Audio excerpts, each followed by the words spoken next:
Over a year ago, I started Ruby Hollow, a Let's Play with lore that ended up being 1,500 days long. This movie compiles 500 of those days of building and adventuring in this world. I'll link our other Ruby Hollow movie below if you haven't seen it, and let's jump straight in. Hey everyone, and welcome back to our 1.20 world Ruby Hollow. Last episode we finished off this big palace behind us, so I want to do something a little bit more chill today. Starting with finishing off some unfinished projects that we have going on over in this direction. So if we come down here to our starter house, everything to the left of this is a little bit of a mess. We've got our little cactus farm out in the open here. I haven't actually checked it. Oh, it's doing great. This is really good. Also, we really don't need much green dye. But our other unfinished thing is this hole here, which is going to be where we grow our purple, but I want to make it pretty and do a build on top. But thinking about that, I think that this hole for a build and this cactus farm are a bit too close to each other. So I think we're going to move the cactus farm. It's a little bit awkward, but I guess we'll just kind of collect everything, I suppose, and then just literally try to move it. Okay, we've disassembled though, and this only needs to be a little build, and I think I know the exact spot that needs a little build. Or maybe it's a couple of spots really, but if we come down here to the lake, we can see there's a lot of green hill. And it'd be perfect if it had more little builds, maybe hobbit holes like this in the side of the hills. We could probably do with one over there and one over there. So I think what we'll do is dig out this spot, put a cactus farm in it, and build the front. Make it look nice and cute. So let's just get started right here with digging it out. The farm itself needs to be 5 in each direction, and we'll want a bit of space in front of it. Oh, this is like a good coal haul. Always appreciated.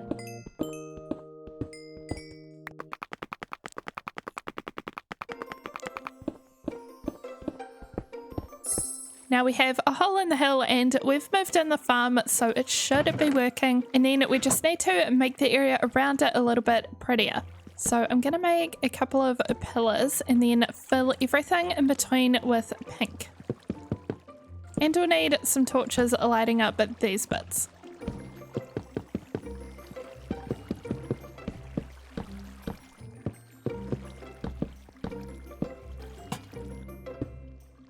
It might be cute to have a couple of the big pots decorating the sides, but I'm thinking I always forget to use these shard things. So we should probably give them a go. Can we break these? How do you do that again? Oh, there we go. Easy. I don't know if I've even done that yet, but it makes a fun sound. We need to go this way. And then we'll have a pot here and a pot here. And then we add flowers. Okay, the whole thing is kind of basic, but it's also a lot cuter than it was. Let's try to do something with this outside bit though. I'm thinking we have it come out about here and then have a little roof kind of curving over the top. So we'll try something like this.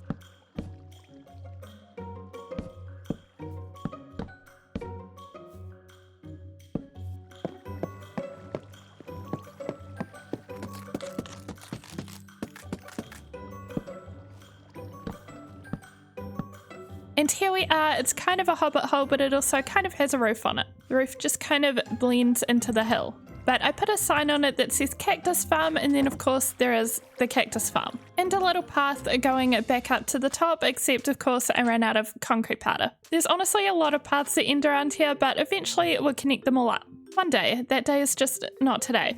But let's go figure out the rest of this area. So now where the cactus farm was, we have a little bit more space, and we have this hole. The opening is not centered, but this is where our pepper farm is gonna go. Okay, this actually does look centered. So we'll want the bottom here to be made out of end stone. I think that's the only thing a pepper grows on. Then we'll make their sidewalls out of, I don't know, something better. And do a build on top, but I'm gonna start by digging out these walls so that we can add something to them. I feel like it'd be suitable to use purple, but we don't really have much yet, especially not after building our big palace. I think if anything, we should use purple for the build on top.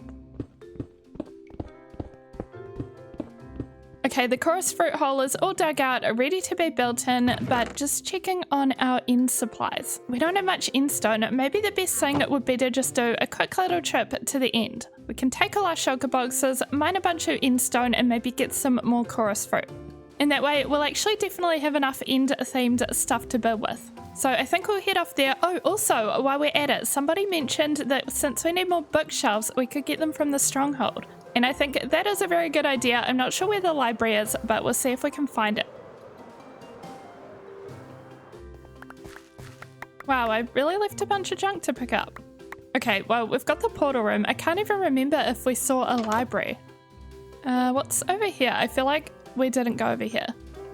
Yeah, I'm thinking maybe we did not locate the library. Ooh, the stronghold goes down really far. I don't think there's a library here though. Honestly, I'm probably just gonna get lost. I think I've been here. Oh, there's a library. Oh yeah, I think I took some of the books. We've definitely been here, but we do need the rest of them. We've been decorating absolutely everything with the new bookshelves, so it makes sense to get as many as possible.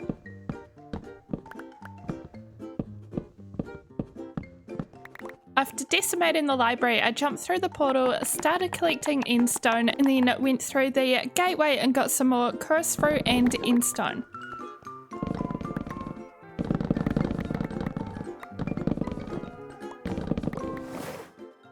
We have returned chorus fruit is smelting, and we have about 8 or 9 stacks of books to finish off our library palace. Okay, Rita, our receptionist, has a pretty well-stocked shelf. I know some of these bookshelves are empty. So we'll start by filling all of these up. That completes this room of librarians, and I think there might be spots that need books at this end. Oh, definitely through here. And that about does it for the library. Then we'll get straight into working on the hole that our chorus fruit will go into. So first of all, we need endstone for the floor, since that is what it grows on, and then we'll start making some sort of design for the walls. I think we will use some purple pillars for the corners, and we'll put some endstone brick in there and mix in strip spruce. So we're definitely going to need some lighting aside from torches. So I have these little thingies. Oh, I don't know if we actually want it there though. The lanterns could also hang. Oh, that's kind of cute. And I was also thinking of seeing if I could do some kind of flower on the wall, or like just an abstract pattern, kind of like this chorus flower. Honestly, I think it will be quite abstract because this is an even number of blocks, so we won't even have a center of the flower. So I'm really not sure how to do this, but we'll give it a go. Okay, yeah, I think without a single center block, this is definitely just going to be a pattern. It kind of looks like a snowflake, but it also does kind of look sort of like this. So we'll add them to the other walls, but we'll also grow some of these. Okay, the hole is done. It's looking like such a mess from the top, but I think we'll cover this in glass so it'll be like the floor. And then I've got this little path outline for where the building will go. I've been putting off. We need to take this down. Oh, total bee location. And we'll just pop this over here for now. This can be our beehive tree, I guess. But anyway, this is done. So we have a little quick way down, and then we're in our hidden little chorus fruit area.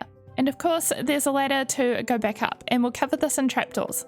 But I think aside from covering this part in glass, I'd like to make a lot of these walls out of glass as well. I don't have a plan for this build, but I'm thinking kind of like a glass tower, or like dome, I guess. So I think what we're going to do is head off to the desert really quickly and collect a bunch of sand and then get started on the build.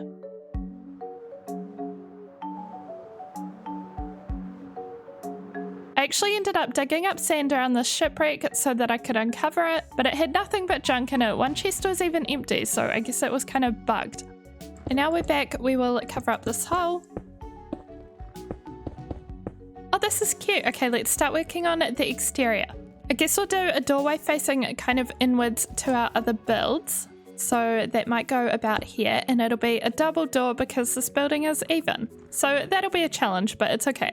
So we'll do enough room for a doorway here, and then glass either side of it, and pillars on the edges either side of the glass. Actually, let's make them come out by one.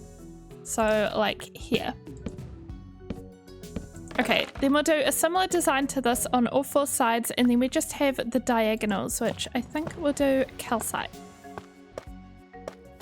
Then I think what we'll do for the roof is a dome shape, and we'll do kind of a gradient between these. I put that in completely the wrong order. It'll be more like this.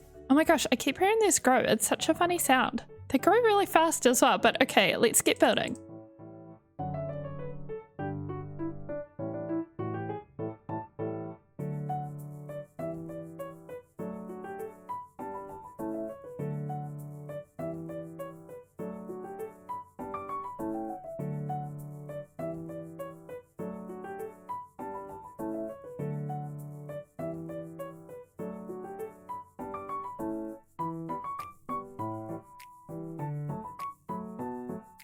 There we have it, our first finished chorus fruit farm build that I've ever done. It's just a cute little one. We have doors on either side, and then the sides are looking like this with these kind of full-length windows. And of course, we can also come in from this side. It is kind of dark down here, but it's kind of cool. I was thinking of adding more lighting here though. Also, because this is so end themed and we don't really have anything going on up here, I was wondering if we should add the dragon egg. I'm not sure how we'd go about it though, because again, there's no middle block. I am very much regretting that. What we could do is have the egg on one block and the dragon head next to it, maybe? So if we have them on a table here that's kind of encirculated by glass, then maybe this side just has some smaller tables, since we can't cover up the trapdoors. I don't know what we should actually have here. Obviously end-related things would be good, but we don't actually have that many end-related things. I'm gonna start by doing a bit of lighting, which I thought we could have some floating end rods. Okay, we have some floating end rods. I think what we'll do for this, just for now, is use what we've got, which is an eye armor trim, and we did get a bottle of dragon's breath.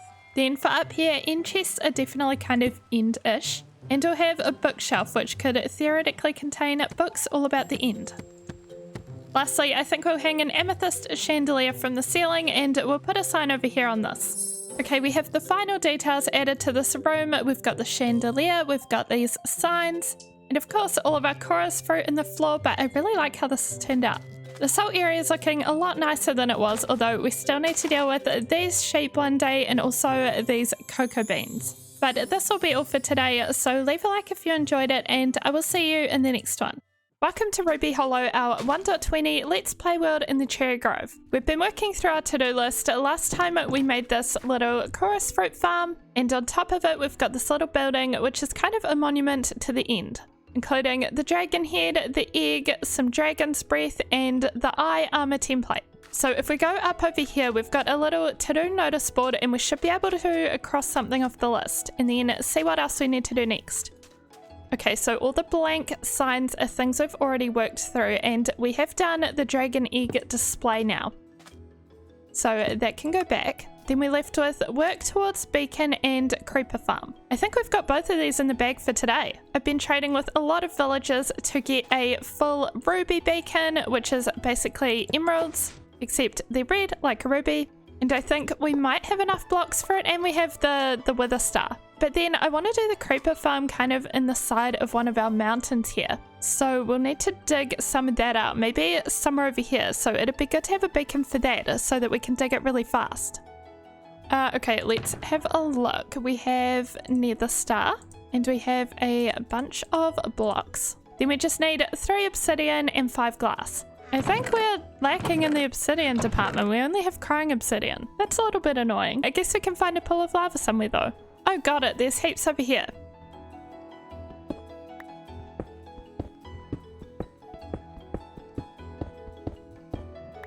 And we have a beacon. We'll want a temporary place for it to go somewhere up here so we can dig out our hole for our creeper farm. And then we'll use that to get heaps of gunpowder to make rockets for our elytra. We might actually need, if we're going up into the mountains, we might need some little snow booties. Sorry, cows.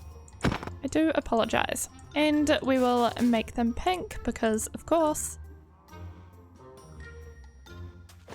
Let's give this a go right here. So 4, 5, 6, 7, 8, 9.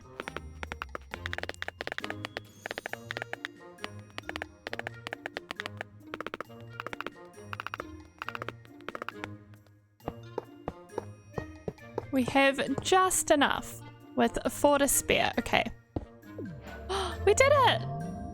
Beaconator and bringing home the beacon. I don't really get why we get 2 advancements, but I'll take it. Look how cool and different this looks too, a ruby beacon for Ruby Hollow. Then in order to insta-mine, we'll need to upgrade this to efficiency 5. I think we have books in here, but it's going to be expensive. Yes, here we go. Oh, 12. Okay, that's not too bad. Then I think we just feed the beacon to give it its powers. Haste. This always kind of confuses me. I don't know. Did we do it? Let's see. Nope. Okay. Do I need to select? Oh, I got it. Okay. Yay. Okay, let's dig out this hole. I'm using a Blaze Dude tutorial, so we need, I think, an 11 by 14 hole.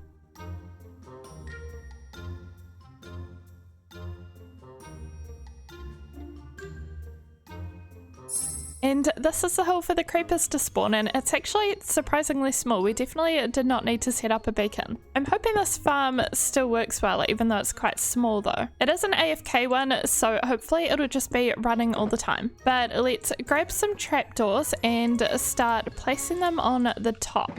So if we put them all along here like this, this will prevent other mobs like zombies and skeletons from spawning. We also need to place a few carpets. I think this prevents spiders from spawning, maybe. And on this side. Then we have a section in the middle for the creepers to fall down.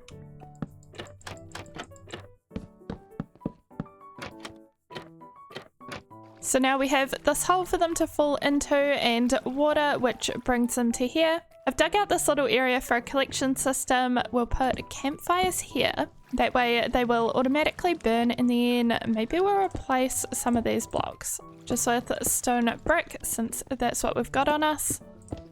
Then this area will need to be encased in glass, and I think it should function. We just need to go up and take away the torches. Oh, which is hard to do with all these trapdoors. And block it up. Since it's an AFK farm without a big chute, I'm assuming it'll work best if we're far away from it. So we'll go over here, and I guess we could use FreeCam to have a look. Or wait, can we see it from here? Oh, we can kind of see the hole. I don't think anything's happening yet. Oh, okay, I'm looking at it in FreeCam. I don't know if you guys can see anything, but we have our first creepers. I'm a bit skeptical about this farm, but we'll see how it goes. There's another one.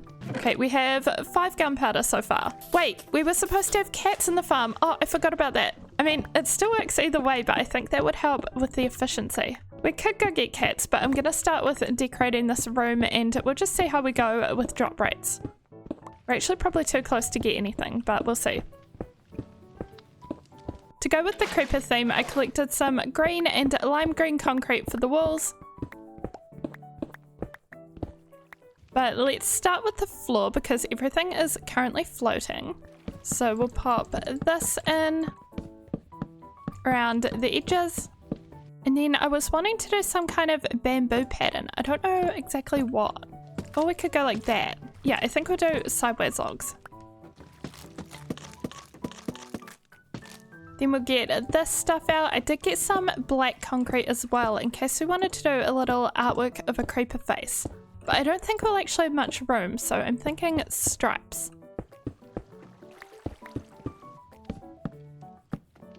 So far when we come in, we have this, but we can definitely add some more details. I wonder if we can get a painting with a creeper on it. I guess we probably can't because it's texture pack. Okay, these paintings are all too large. Maybe we try 2 little ones. Oh, that one's nice. They go together. Then maybe under it we do a little table. For the ceiling, I kind of wanted to embed some cherry blossoms in it so that we get the petal effect. Then on this wall we could try some kind of a planter box. We'll add some little plants either side of the door and a couple of extra barrels. And that is about it for the inside, but we're kind of doing this in reverse and we haven't done the outside. Let's see what it looks like. It probably looks ridiculous. Yep, definitely ridiculous. I'm gonna try to attempt to fix this.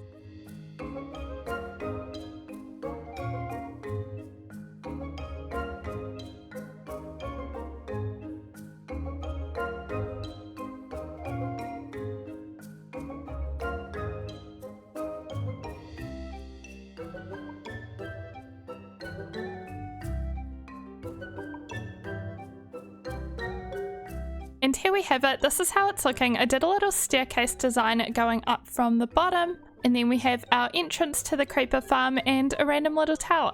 And of course we have the beacon here just temporarily, but I feel like it'd be good to have something in this spot. Maybe more of a build, or maybe just a cherry blossom tree. But we have our creeper farm, it says what it is on these cute little signs. And of course we can come in and see how it's doing, which is not too well, but I'm gonna fix it.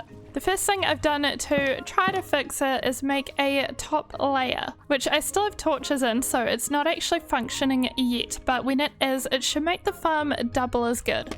So just up in this hole, I made a whole extra layer and it's right above the other one. So when we dig out this, the creepers should be able to fall straight down into the water. But before we take out the torches and get this layer going, I want to get cats for it. If we put cats on the edges, then the drop rate should be much better because creepers avoid the cats and will go towards the middle. And then they'll fall in the water where we want them. So we need to go find some cats. Oh, and fish, I guess, to tame them. Let's just take this so we can make a couple of rockets and visit our nearest villages. I'm actually kind of surprised we're not getting cats here. Like, how is this not a village? We have plenty of villages. Maybe I just haven't seen them. Okay, rockets acquired. Let's head off then and tame hopefully 4 cats. Oh, I found 2 already, but we haven't got the fish yet. Okay, they're right there. Let's just go down to the ocean really quickly. Here they all are. We got a cod head, although more importantly we got 31 cod. Hopefully this is enough to tame 4 cats. There's an orange one. Oh, I love the orange tabby. Kitty! If you don't come to me, I'm just gonna chase you with fish. Oh my gosh, I know what's wrong. The cod is all cooked. Dang it, the fire aspect sword. That's why it wasn't coming to me. Okay, we need to get some raw cod. That's actually on the first fish. Is it Maru? Hello, Maru. You are very cute. Let's keep looking and tame some more cats.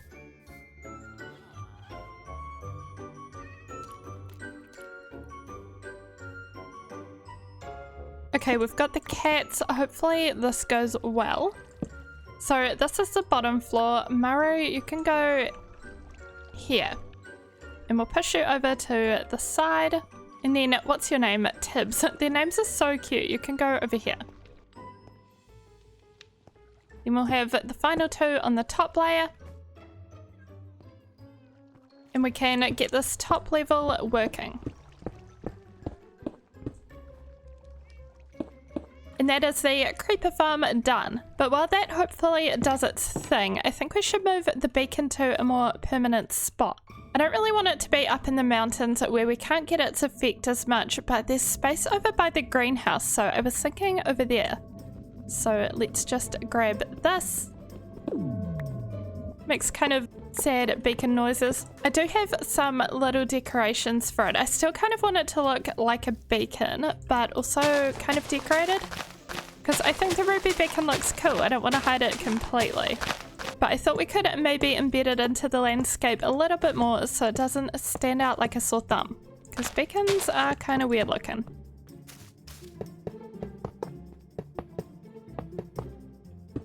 And then we can start decorating it to make it look kind of like ancient and embedded in the landscape. I've got some rocks, like so. Then I also brought some leaves and some moss carpets to go on it. Lastly, we've got these little amethyst buds to go on it and flowers to go around it.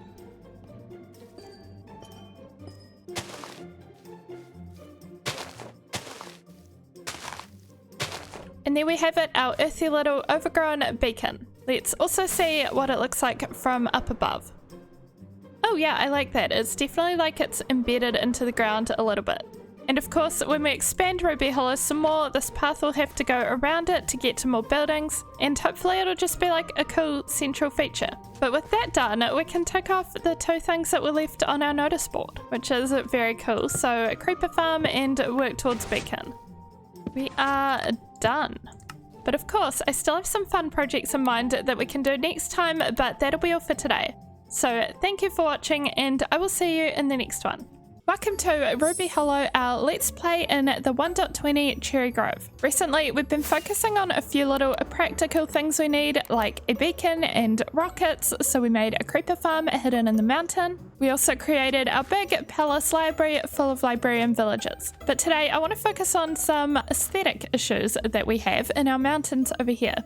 So I've been trying to make the mountain pretty. I like this section a lot with these 4 builds. But then if we look over to the right, we have this big weird hole, which I haven't been sure what to do with, and this even bigger hole. I think it's more fun to work with the landscape rather than against it. So instead of covering it up, I want to turn them into little mining holes. We don't actually have stonemason villages yet, so I was thinking we could make them an area to work up in here.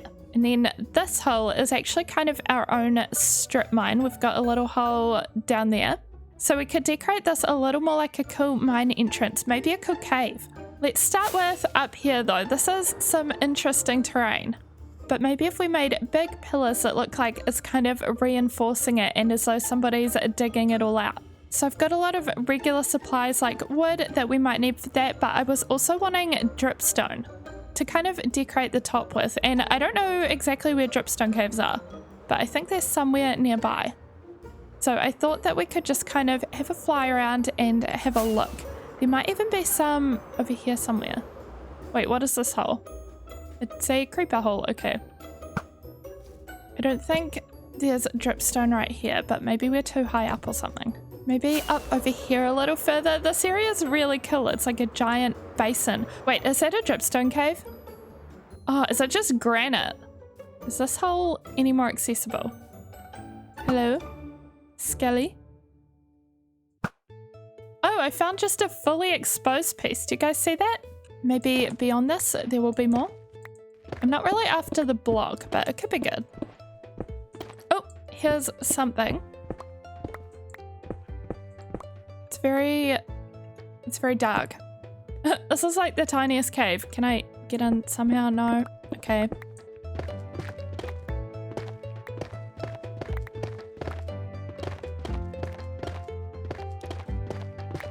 And we got 31 and 60 of these. This is definitely enough to get us started, since of course we can grow more at home. The next thing I would like to gather for our mining build is some different ores and rocks. So things like granite and diorite, but also things like this copper ore block. And we'll silk touch it to keep it in this form so that it can be kind of embedded in the mines. Maybe we can find some other stuff around here. It'd be good to get some coal ore maybe. Oh, I think I found some. This stuff. And it'd be really cool if we could get some ruby ore too. Gonna keep looking around and see what we can get. Oh my gosh, here's all the dripstone. We found the mother lode. Might as well get a little bit more.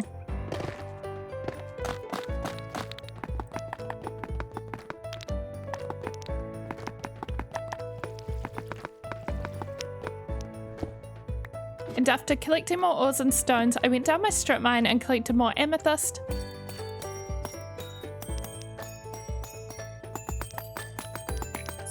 Another thing I would like to do is trade with some of our librarians so that they'll give us lanterns. Hello Rita, don't mind me. Okay, let's try somebody with some kind of cheap trades. Hello Fagin. And we'll see what else can you offer us. Oh, that was fast. Why did I think that lanterns took a lot longer to get? I thought they were like one of the last trades. Well, thank you, Fagin. You made that really not painful. Let's try it with one of the others. And this one also sells lanterns. This is perfect. Now I believe we have everything we'll need to start building. So let's come up here and do something with this. I think we'll start with adding some giant pillars that look like they're holding up this overhang.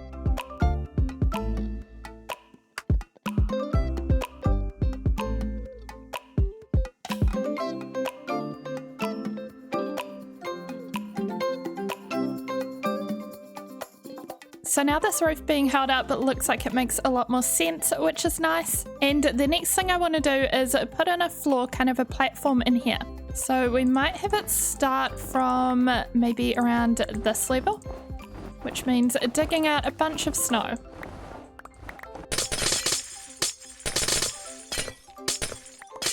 This ice is different. Is it going to make water go everywhere? Oh no, probably because I have Silk Touch. Now we have an inventory full of ice, so let's start putting in the floor.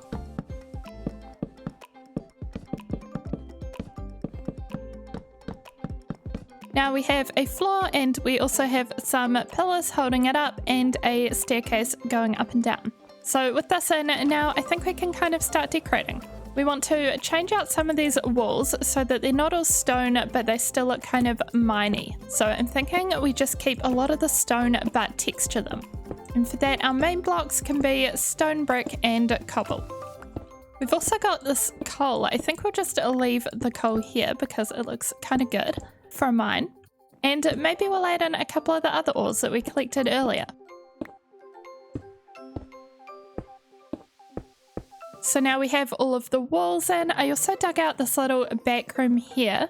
This ruby is not particularly meant to be a part of it, but I thought a little back room could be useful as sleeping quarters for some stonemasons. Next though, I want to do some lighting and decor on the ceiling. So this is where our dripstone comes in, as well as our lanterns. So I think for an industrial look, it'll be pretty easy to just hang a bunch of lanterns off chains and that'll be our lighting. Then we also might like to put some in the center of these. And then we will add some dripstone just to selected areas of the ceiling. We can make some little ones and some big ones. Next, I want to place some piles of stones and ores, so we'll start with amethyst. And we'll also do some granite and diorite and some out the bottom outside the area.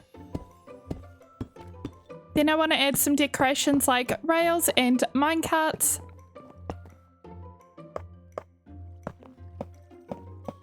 We'll add a little workbench area for some stonemasons.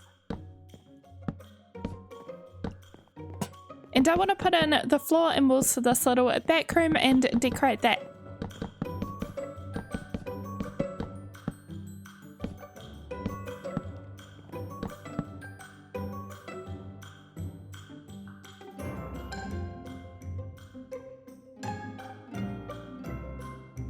So the mining area is all complete. We've got our little piles of ores and stones down here. And then when we come up the stairs, there's more piles and chests and barrels and things. If we go around here, there's kind of a nice view over Ruby Hollow. And hopefully some stonemasons will move in. I made them a cute little bedroom out the back. It's a lot more cutesy and adorable than the mining area, so hopefully they'll like it. It even has a window looking out onto the other side. But I suppose now all we have to do is wait and see if anybody moves in. We can have a look at it from quite a distance as well, but also of course in the meantime I want to work on this hole here. So we've got the stonemasons area up here and this will be my strip mine entrance down here. I really don't know what to do with this, but I love the big natural shape of this. I do actually like that there's water and lava. So I don't know if we'll keep both of those. We'll definitely keep the water though. But I'm going to go grab a few more lush cave blocks, some more amethyst, and we'll start decorating the walls of this.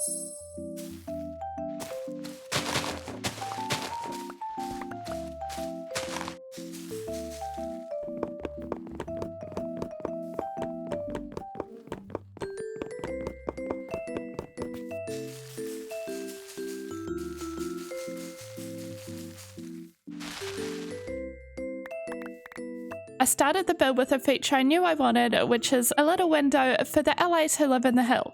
I then surrounded that with moss and mossy cobble and glowberries and drip leaf. Next we're going to take out the lava. I don't think we will actually keep it. Then we'll mossify the rest and decorate it.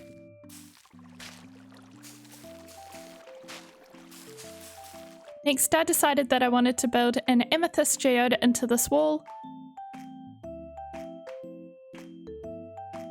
And then we'll make some man-made components like platforms and staircases.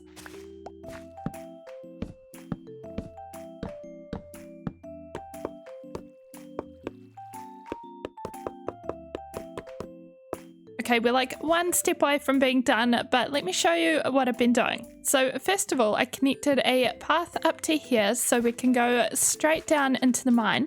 And when we get to here, we've got this kind of bridged area going all the way around. At this point, of course, we have our amethyst that we made. I really like this. But then if we keep coming around here, I made this cute little mine entrance, which is just for looks. So it doesn't actually go anywhere, but we also have our real strip mine, which is where it always has been, which is down here.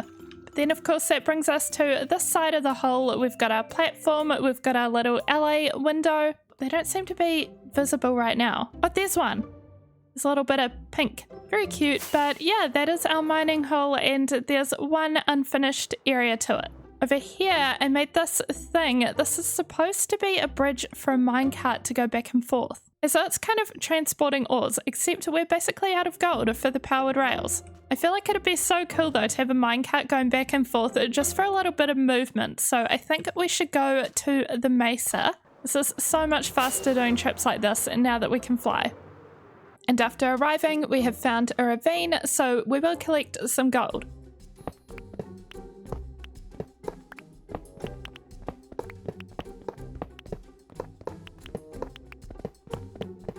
And we are back with over a stack of gold smelting. But let's see, how do we make powered rails? We need redstone, and 6 might be enough. We'll see. Actually, we might as well make a few more. I'm sure we'll have a use for them one day. But let's see if we can make this happen.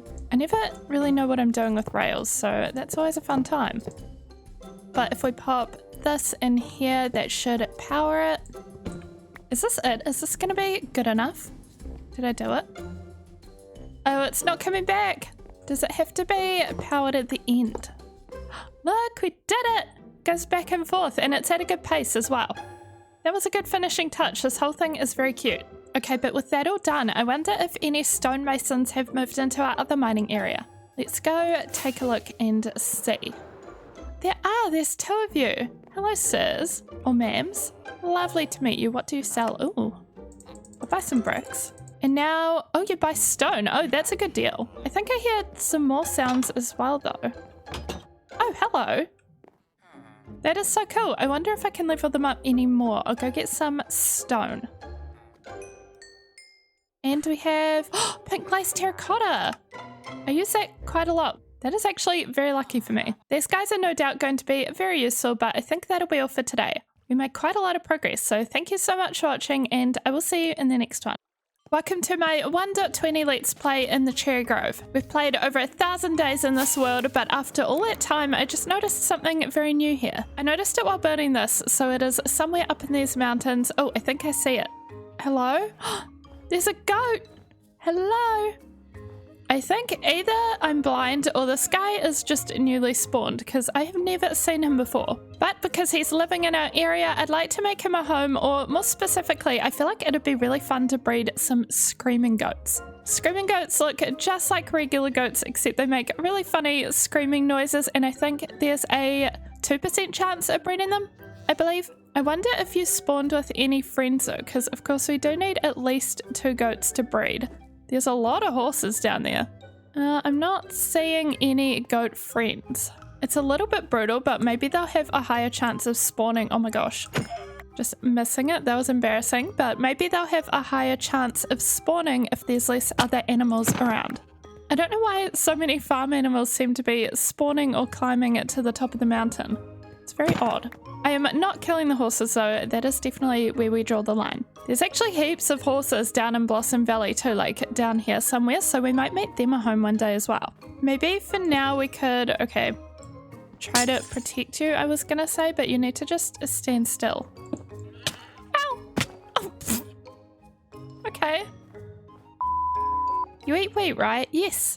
Okay, wheat in offhand, and let's try to just keep you safe. I would use fences to make a normal pen, but I don't think that actually works with goats because they can just jump out. We have our safely trapped goat. I'm sorry, I will be back for you. Anyway, I've grabbed some leads and wheat and our little snow booties, so let's see if we can fly around and find another goat. I'm hoping that we'll find one in the area so that we don't have to take it too far. Oh, we found the goats. There's quite a few of them as well. I can't hear any of them screaming, so they're probably not screaming goats. Oh, they're all the way over there as well. There's so many. Let's go check them all out. Hello, Mr. Goat. Do you scream? Oh, you only have one horn. What happened to your horn? Is it somewhere? No, I don't see it, and you don't seem to be a screaming goat. We'll leave you be. What about you, Sue? You seem kind of quiet as well. Definitely not a screamer. We've got some donkeys down here. Okay, I don't think there's any screaming goats, but we can definitely breed some of these. Okay, so I don't know the best way of doing this. Do we actually just breed some of you here, or do we take you back? I've got 4 wheat with me, which is not really enough to do much. But here you go. Baby goat? Baby goat! Oh, it's so tiny and cute. But I wonder if the best idea is to just breed them all here, and then if we get a screaming one, we can take it home. Whoa! Oh my gosh, look at them all bouncing. Oh, ow! Their behaviors are so erratic and funny. Okay, so we have another baby, which is very nice, very cute. But we're absolutely going to need a lot more wheat to breed these guys some more, so I think we need to go home and deal with that. We're very close to home, so it shouldn't be a problem. We can just come right back. We live just over here. And coming back to land at home, we can see our tiny little wheat field. We're going to need to do better than this. This is not sufficient, so I think we'll make a bigger one to feed all of our goats and breed them. Okay, so we need a hoe, which shouldn't be a problem. We need a bunch of seeds, and we need to go get a water source from a lake. So we've got a bunch of buckets for that. And now that we are set up to go, we need to find a spot for our wheat field. I suppose it'd make sense to have it kind of close to this, so this could be just like regular crops. As in, we could take the wheat out and just do carrots and beetroot. But then anyway, over here somewhere we could do a wheat field, like a dedicated wheat field. Maybe somewhere in here, let's take down some of these trees.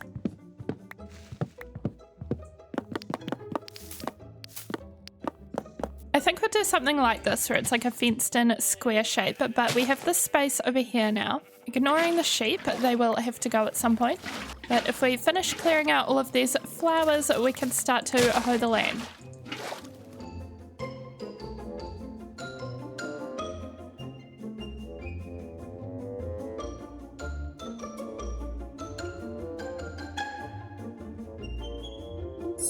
So here's our wheat situation now. It's about 3 times more than our old wheat field, so I think this will do well to feed our goats with. Let's just collect it all up. Oh, also, I forgot to mention, I put some flowers in these little corners in the middle because we have so many bees from over here. And I think they have a functionality where as they fly over the crops, they kind of pollinate them and it makes them grow faster. So thank you, bee. I appreciate you.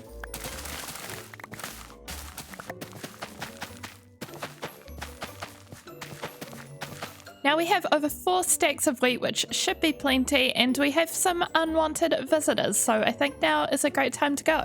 We'll leave them to it and go back over to the goat mountain over here. Goats, hello, come here. Oh, you're being so mean, oh my gosh. Did you guys see that? You heard the poor donkey. So my method for breeding them is absolute chaos, so we're just gonna let them run free. Baby. Do you scream? Okay, as far as I can tell, that one does not scream. What about you guys? Let's see how you do. Okay, I'm gonna keep waiting for goats to grow up, breeding them, and I might see how we can get a goat horn. Oh my gosh. Because that keeps happening, perfect timing. I don't know if we need like a shield and then they drop their horn. Either way, I'm gonna figure it out. I then got very caught up making this goat run because I learned that goats have to ram a hard block like a log in order to drop a horn. This did take a few tries, a bit of trial and error because the ends had to be logs, not planks. But eventually I got my goat horn. And of course, during this process, we also kept breeding them. We also had pillagers spawn, and at this point we had about 30 goats, so they all just kind of slowly unalived the pillagers. Okay, I have like 40 goats, but they're all spread out, and we have our goat horn. But most importantly, one of them screams. I can't tell who it is for sure, but I've got this little guy on the lead because I think it could be him. Although maybe it isn't. It's really hard to tell. I think I need to bring him over here. It's got to be one of the babies though, surely, because I didn't notice the screaming before. Was that you? I think that was you. That is such a funny sound. Okay, it's got to be you. We're going to take you home to meet our other goat. Then I think the idea is that once we have one, it should be a lot easier to breed more. Oh my gosh, do you guys hear that? This is so funny. Okay, goodbye, Goat Mountain.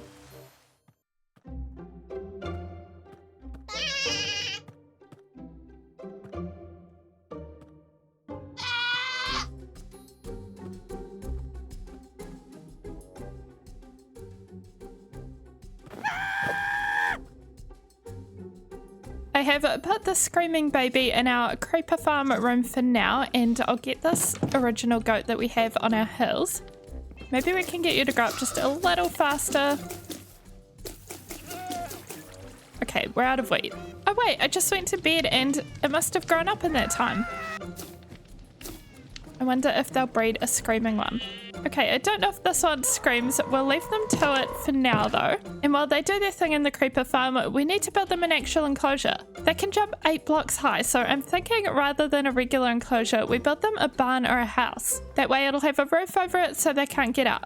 A screaming goat house, if you will. And it'd be good to do it up here in the mountains where they belong. We've got this whole area up here. So I'm thinking we clear out some space. But this is basically next to our giant library area and kind of close to the creeper farm and all of our other mountain builds. So when we come over here, I think it'll be nice to have something in that spot. Okay, it's hard to see in the constant rain, but I'm thinking something pretty substantial up here. So we'll clear out a very full inventory and get to work flattening the land.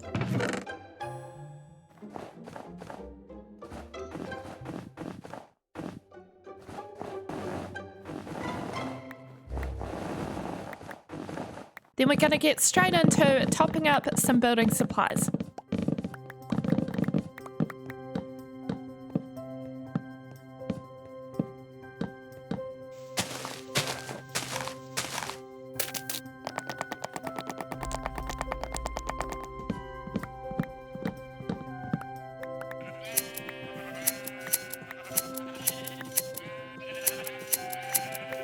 We are done resource gathering and I've started building out a little platform and planning how the build is going to look. So this will be the entrance and then it's fairly symmetrical, fairly large. It'll be probably 2 stories. We've got a block palette with stone, spruce, dark oak and cherry wood. So basically like everything else around here. But hopefully the goats enjoy it. So let's start building.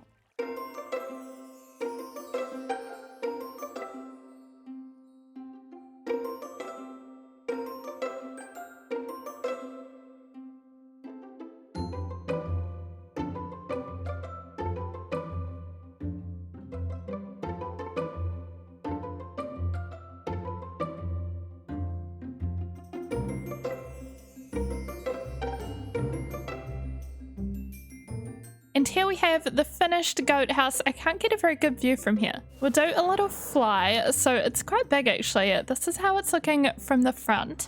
And then we have the sides looking like this.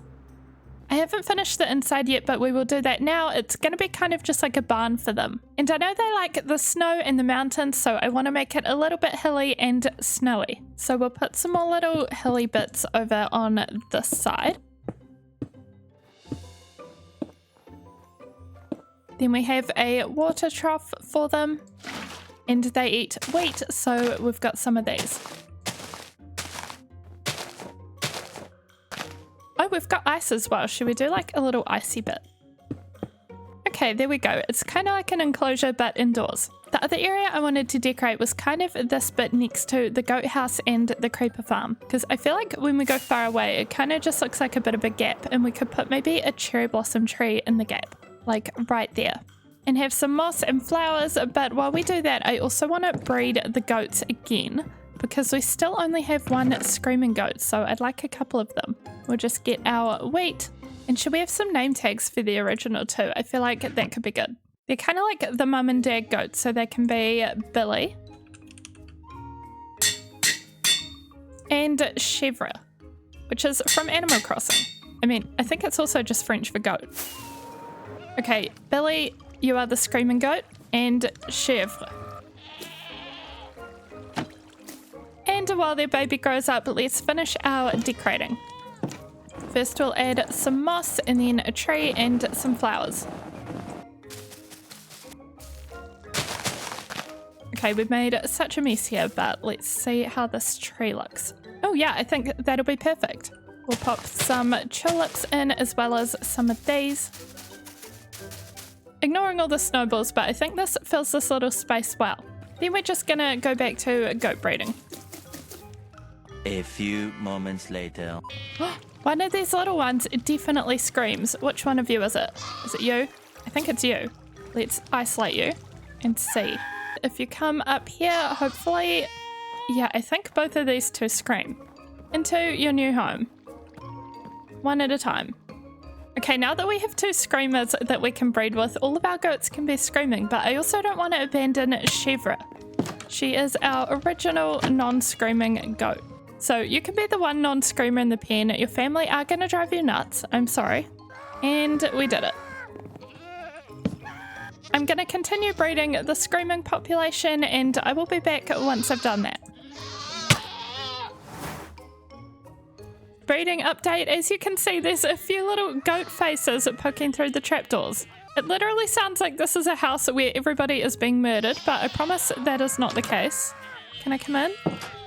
Oh my gosh. It's not very safe for me in here though. Like, I will get headbutt all the time if I'm not holding wheat. So we're just gonna hold some wheat, but as you can see, it sounds insane in here. Absolute chaos. Okay, I'm gonna go back outside, but also while I was breeding them up, I managed to get a few goat horns from them.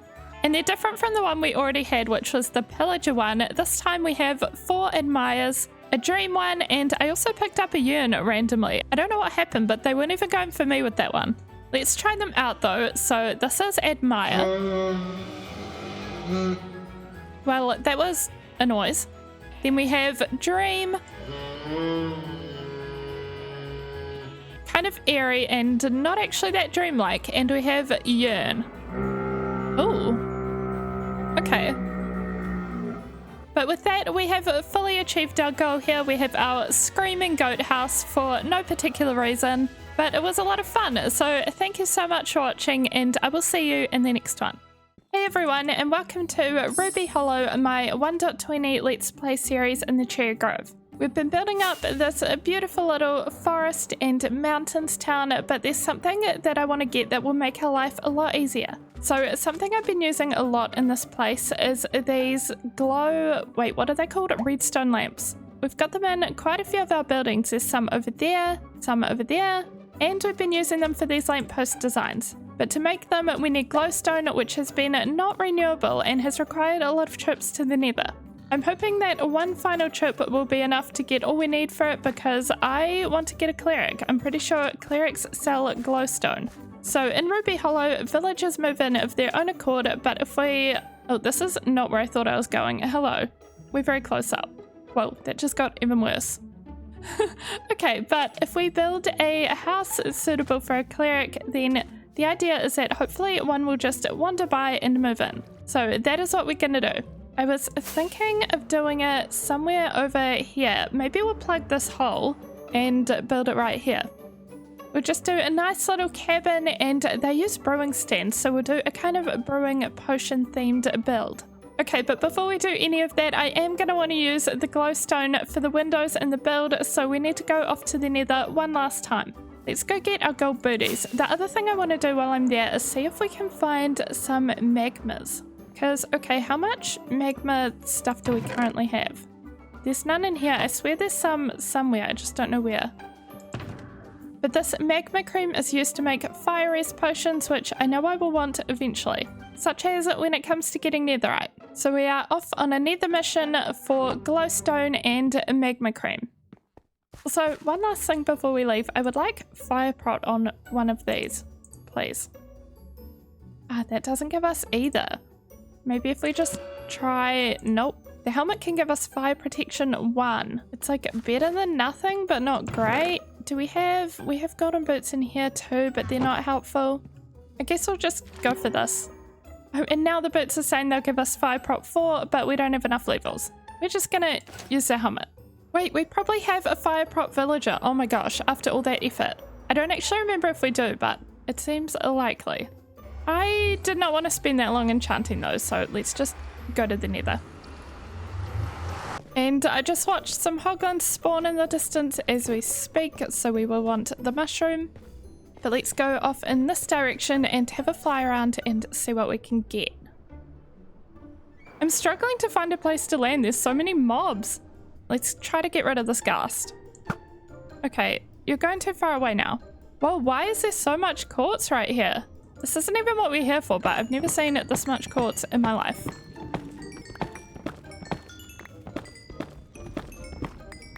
Then we'll get the glowstone, and for this we can silk touch, since we do need it to be in the block form. Then we just have our mission to find magmas, which might be a little bit harder because they are quite rare out of the basalt delta, I think. Also, I don't remember where the basalt delta is. Oh my gosh, there's a lava dripping, like right from up there. Oh, I just turned up render distance, and would you look at that? That seems to be the basalt delta right there in front of us. Where are the magmas? We need blocks. Okay, here's a spot that might be kind of good to get at them. Oh, we don't want the magma cream to be in the lava though. That is one thing. Come over here. Everybody, come over here. So I went around collecting more magma creams until we almost had a stack. We are back and just about ready to build. We've got some supplies in these shulker boxes and we'll get some dirt for terraforming. But I was also thinking, since we're doing potion themed things while we're building this episode, I'd like to get some more netherwort growing. We only have 10 pieces, but we can fix that. I'm going to make a temporary farm. I just want to make sure it's within render distance of where we'll be building, so maybe just over here. But since we got all of the magma cream, I'm wanting to do a lot of fire res potions for future in the nether, and we will need netherwort, I think. We need netherwort for most potions anyway, so we'll just let these grow while we're building, and we can head on over to our building site and figure out what we're doing. Okay, planning paths though. I think we can actually use this path and kind of make it go around here. And then the entrance to the building can be somewhere over here. So let's take all of this down. So satisfying. And then we want to terraform over this hole. But first of all, do we want anything in it? There's some rubies. I see 3 rubies. Let's just get the ruby ore and then get out again. There is a creeper. And he's heading down the water stream.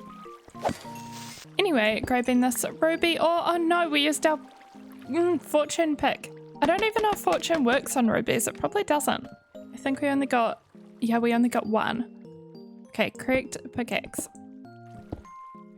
And there is a skeleton firing at me, so we are trying to leave.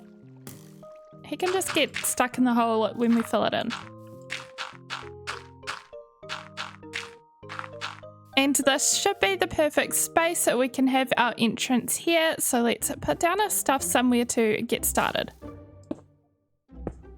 I think for the base of the build we'll use polished diorite, and then we'll do some spruce pillars. So if we want the entrance to be around here, we need to go something like this. Then we'll want another part of the building off to the side here. So maybe this is also about 5 wide. And of course we'll be stripping these. Then for this side we'll just go 1, 2, 3, 4 spruce, 1, 2, 3, 4, and the back of the build. Okay, then somehow I must have counted funny. The back isn't an even number, so we're going to move this wall in by 1 to make it work. And now that we've got the base done, let's get building this little cleric's cabin.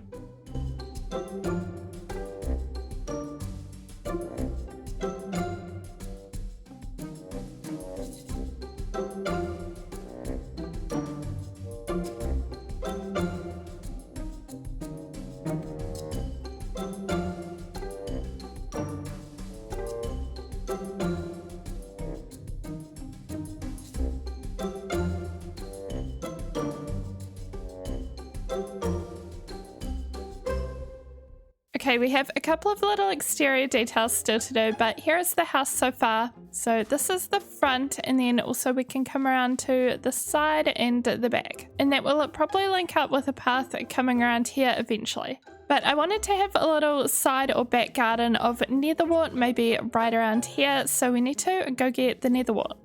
I have been collecting some of this while building, so we've got a bit extra in one of our shulker boxes. But we'll grab this and make a little garden. Okay, let's see. So we'll go like this in the corner. And this will be nice. We'll have it so it's visible out the window. Then we just want some sort of design around it. There we go, a little side garden, and then the other thing I want to do is over here. So we've got this window using the redstone lamps, but if you have a look at that one, it is not on because we didn't have enough redstone torches. So we've got 1, 2, and we need 3, but we are completely out of redstone somehow. I guess it just shows that we haven't been mining in a while, so I'm gonna go strip mining for redstone really quick. And then we can finish it off and do the interior. And I'm also thinking we'll do a little redstone contraption on the interior as well. I have a design I'd like to try for an automatic potion maker. So we'll see how that goes. Wait, this is actually kind of fun going strip mining now because we get to use our new mine entrance. How cute. So through the gate and into the hole. I don't know what level redstone's most prevalent at. We're just gonna go down to diamond level because it's always fun if we find diamonds while we're there. Oh, look, already. That was really fast. Got our fortune pickaxe.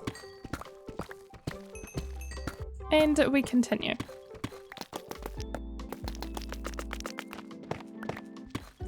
Diamonds already, what the heck? It's a good luck day in the mines. If we were playing Stardew Valley, that is.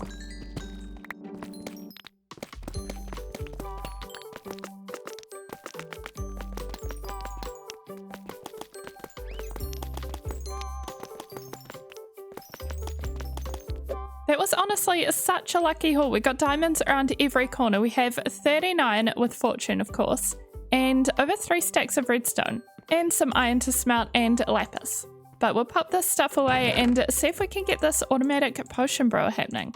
Also, if you have any ideas of what we should do with 52 diamonds, let me know. Maybe that could be decorative somehow? So I crafted a bunch of items. I don't think I've ever crafted a dropper before, and followed a tutorial by cottagecore, which I will link below. And now I ended up making a whole nother one, so this is the bit that you saw on the little time lapse, and then I did this one as well. We don't have a use for this one. I wasn't sure what potion to make it, so I thought we'd just leave it for future. But here is all the redstone up the back. I do not really understand what I made here. And also we've got the one redstone torch that we needed to light up the rest of the window. But I really want to try this fire resistance thing together. So we've got all of the little ingredient droppers in here. We've got everything loaded, so I'm hoping if we press this button, it'll do its thing. Let's see. Okay, and it's not. Something's missing. What's wrong? Let's try again. Oh, it's working with the redstone dust this time. Okay, we've got potion of fire res, and it should be leveled up to be 8 minutes. And it's going into the chest. Okay, we did it. Yay. That is so fun. And then if we want another batch, then we just have to press a button again. Now all I want to do is finish decorating this room, and we'll make it a bit more homely for a cleric.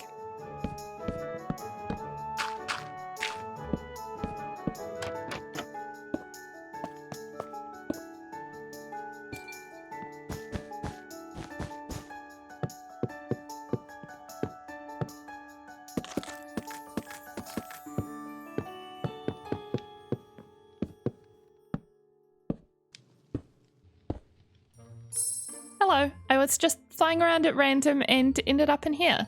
Honestly, why does this little gap even exist? Okay, but I think we are done with our build. I added this little sign outside that says brewing cabin, and then when we come in, we have this little plant growing area. We have this table with some interesting fungi and crystals. And of course, that is opposite our automatic potions area. And then there is an upstairs bedroom for the cleric, which looks like this. It's just a cute little room, except from the cursed cow head, but I kind of expect things like that in a potion making house. Like weird ingredients, I guess. But I think now all that's left to do is wait and see if any clerics want to move in. So we will come back and check on this next episode, but that will be all for today. So thank you so much for watching, and I will see you in the next one. Welcome to Ruby Hollow, our 1.20 Let's Play world with just a little touch of lore. Recently in this world we built a little potion brewing cabin with an automatic brewer inside, and I'm hoping that some clerics have moved in. And would you look at that, we have 2 new clerics in our potion house, Nagi and Vritra. It is lovely to meet you.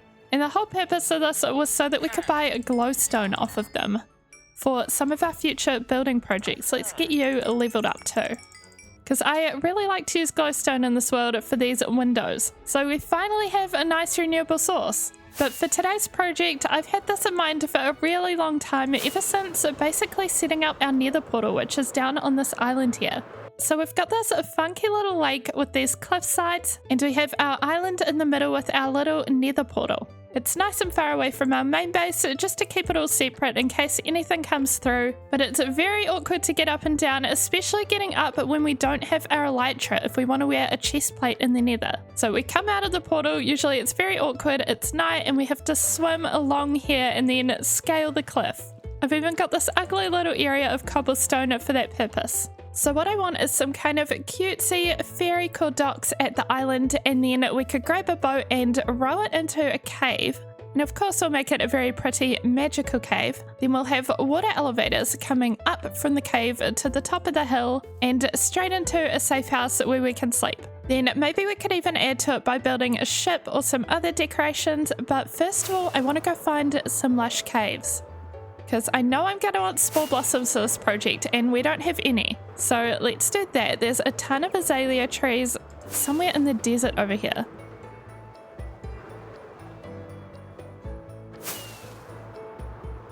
Here we are, our little lush desert. There's so many of them. Then are we going to find a hole, or are we just going to dig down? This is a hole. I don't know if it looks very lush. Lush caves. Oh, there is some lush stuff. Not a lot though. I don't know if we're going to get spore blossoms because it's so open. Do we just get in there? I'm such a chicken. Okay. Ooh, it looks nicer over here. I do not regret this. Oh, I'm being shot. As long as there's no creepers, I am pretty happy. Ow.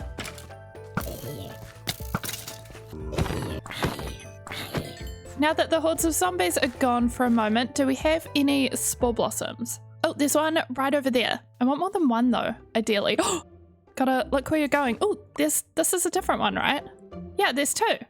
How to make sure it doesn't go in lava. We may have to just lose a couple of these. There we go. There's another one. 3 is good.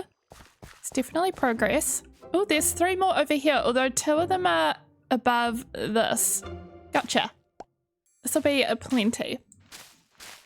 I'm also going to gather some, apparently this iron, but also some moss while we're here, because I could always do with more of that. And we will also get some small drip leaf, just because I don't think they're renewable. They're kind of hard to get a lot of, but they're very pretty.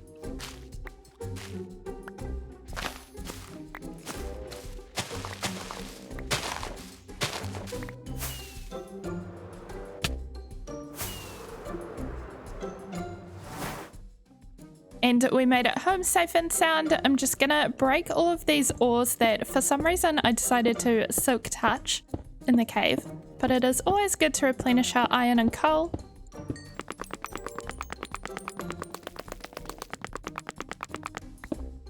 And now let's go find where we're gonna dig out this little cave that we can boat into an elevator up. I was thinking over here. Or if we go more to this side, we actually have a small natural cave that we can probably work with. We'll have to dig it out a bit more.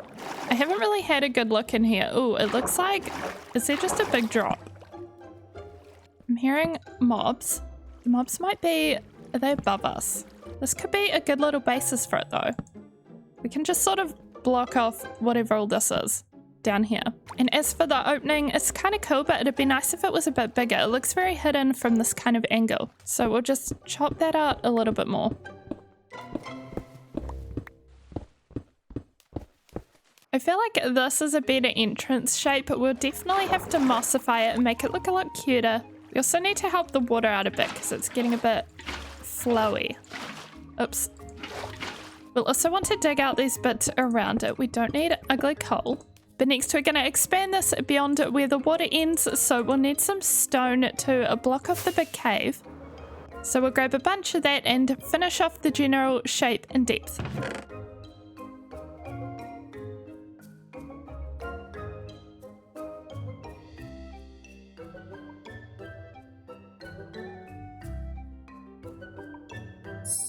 Okay, the water that I filled the cave with is still making flowy water sounds. I'm struggling to make them all into source blocks.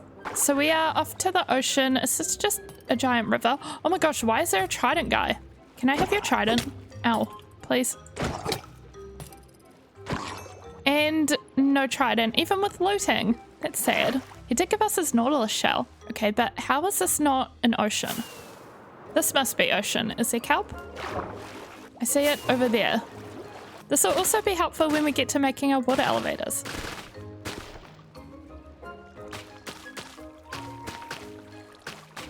I don't know how much the kelp helped, but we got it sorted. I ended up turning off shaders so that we could see the water a bit clearer. But now that we have this cave, the next step is to put in the water elevators. I think we'll do it over here. Or at least we'll try it over here and hope that they come out somewhere good on top of the mountain. I don't know the best way to dig up. Maybe if we check our coords, we can go from the top. 835, 1048. Should be somewhere over here. That one is right here. I think that spot will be okay. We can build kind of here. It's right behind our potion hut.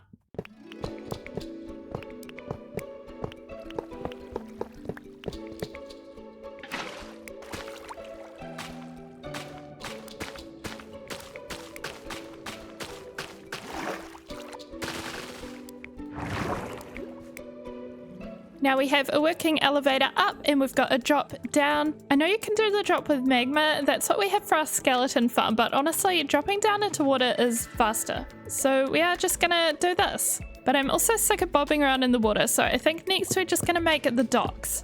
So this is where the boats will go. When we ride them into the cave, we can dock them here. And the vibe is kind of a pirate cave, but make it pink and fairy core.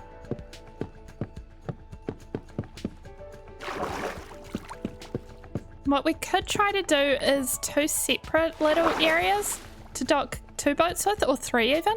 Maybe we just go pillar here and here. Then our options to separate the 2 areas are probably either fences or maybe trapdoors. And that wasn't really good. Maybe we just go with slabs. Then we can use the trapdoors for a bit of texturing on the docks. I think this looks cool. We'll also want docks at the other end, so somewhere on this island over here. Maybe we just do it kind of to the side of the stairs.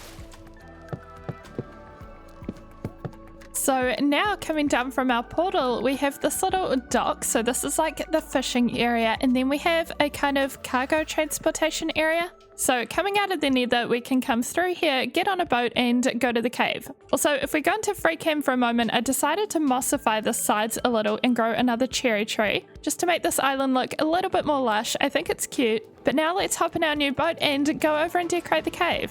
It really needs it. It's looking bad. So we'll start with texturing all of the sides with stone brick, vines, cobble, mossy cobble, and we'll go from there.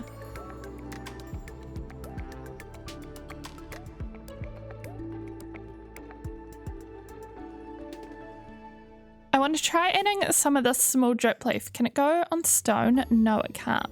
It's okay, we'll pop it on some dirt. Then we've got these hanging roots. I don't know where to put these, but maybe in the entrance. Can they get longer? No, okay. Then I'm so excited to add a couple of spore blossoms to this cave, so we'll definitely do one in the entrance, if we can get there. Oh, I don't know about that spot. Maybe here?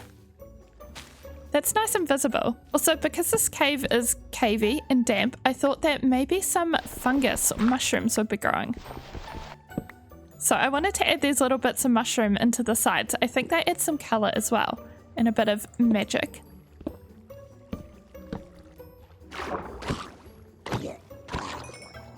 Oh, he dropped a head. Okay, I guess now we have to add a drowned head to the cave. Probably on the platform, like somebody's got it from their ocean adventures. Let's see, we'll probably add a couple of chests as well, so let's do that. we'll have barrel, barrel. There we go. Perfect. The last details I'd like to get are a couple of candles and lily pads. Oh, and maybe some amethyst. I don't know if that's overkill, but I do love amethyst, and we have a guy trading it. Hello, sir. I would like some, I think, black candles and a couple of these. I seem to somehow be missing a basic flint and steel. Wait, maybe if we use fortune? Yes. Now we'll be able to actually light our candles.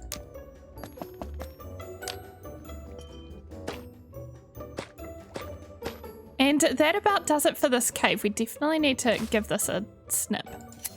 But coming into it, we've got all of the beautiful spore blossom particles, we've got our mushrooms, and we've got our little boat docks in here, which of course lead to this dock area with the little elevators. I think it's looking very cute and cozy. It's kind of like a piratey lush cave for our boats. But now our only problem is when we come up here, there is nothing. So we don't want to pop out here in the night after being in the nether and get met by a creeper. So we really just want a little safe house that we can pop out in and maybe sleep in. So let's start planning that.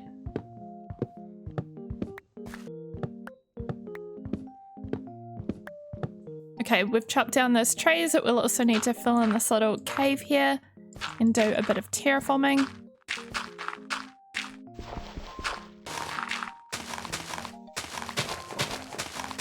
And here we go, we've got our space all ready to build. I am completely winging this build, so we'll see how we go. But I want to keep it as a nice, small, cute cottage. So 1, 2, 3, 4. And then we'll do another pillar poking out, and again 1, 2, 3, 4 pillar. Then we'll knock out these 2 blocks here as a door, and then this part will be a window. So we'll make a 2x2 hole. Then after going around filling in all the walls, we might choose a spot for another window or 2. Maybe there and here. Next I'm gonna see what it looks like if we build up these little pillars and have them going across, and then we'll use stairs underneath to give them a bit of a curve.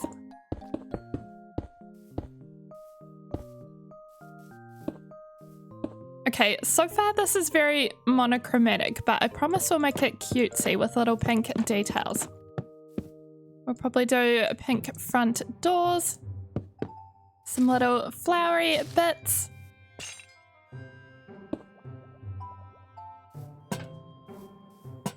And then next we're going to work on an A-frame roof with a pink gradient.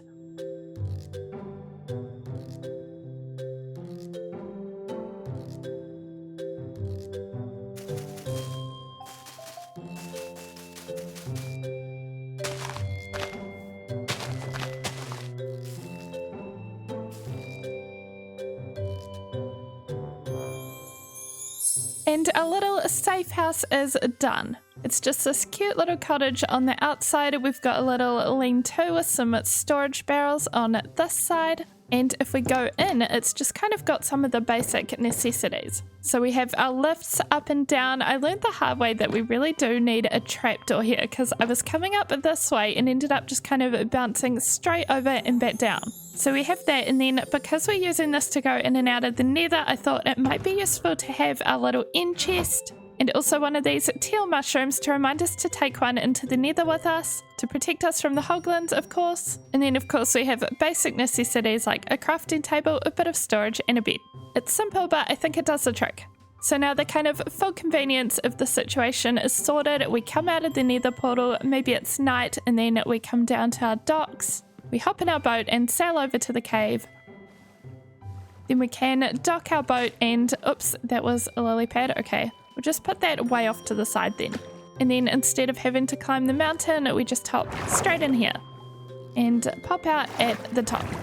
I think though that I would like to expand this kind of docks and cove area a little bit more and make it a little bit better. We could definitely do more in the water. I kind of want a pirate ship in the spot behind me, or at least some kind of ship. And then maybe, I don't know, we could have giant lotus flowers or something. If you have any ideas, let me know, but that will be all for today. So thank you for watching, and I will see you in the next one.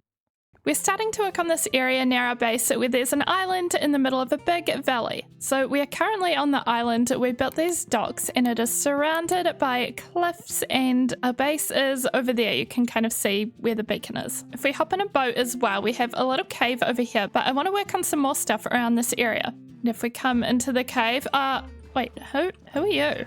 It looks like we've had a villager move in. And just like our florist, it's a strange new profession we haven't seen before. Hello, sir. Or ma'am.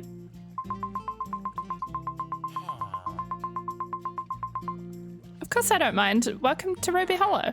What do you sell? You can give us sea pickles or water buckets. Allow me to go get my rubies.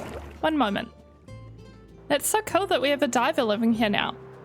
Wait, why are we so low on rubies? I guess the beacon really used most of them. I'd really like to top them up though, because then we can see what else he'll sell us. So let's do a little top up using our pumpkins and melons, and we'll take them over to our lovely farmers in this house. Okay, I'm ready for some sea pickles. And what else have you got? Oh, coral. Wait, I love how it's the pink and magenta kinds specifically. It totally knows what matches our area. Wait, these make good decorations here, and they shouldn't die either because there's water just underneath. Anyway, that detour aside, let's talk about our buildings here for today. I think the main thing I'd like to do is a couple of builds in the water. So I was thinking a big lotus flower, and then over this side, I want to do a big cherry blossom ship.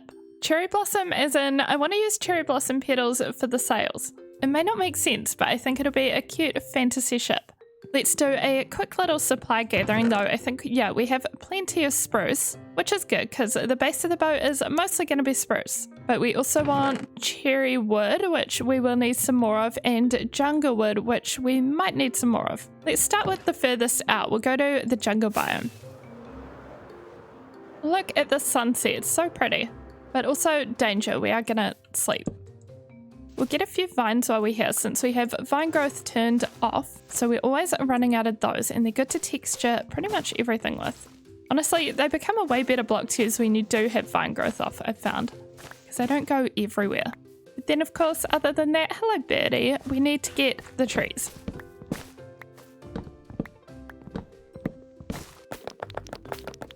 Then while we're out here, we'll also get some oak. I totally forgot we want oak for the masts. And also probably for texturing with spruce. It's always a good texture block because it's kind of the same color as strip spruce. Hello? I knew I heard a funny sound. You're so cute. Wait, I see another one over there. Oh, so cute. Wait, why are you running? I think this one's a scared one. Let me see your face. Okay, I can't even see its face. It's too scared of me. Oh yes, it's got the little worried eyes. Hello, are you okay? There? Obviously, we have to feed the pandas while we're here. So cute. We'll never get sick of these guys. They're so adorable. Anyway, distraction aside, I think we have enough oak now. We have about a stack of oak and 2 stacks of jungle. So let's head back, which is this direction. And decimate a cherry grove for both the wood and the petals.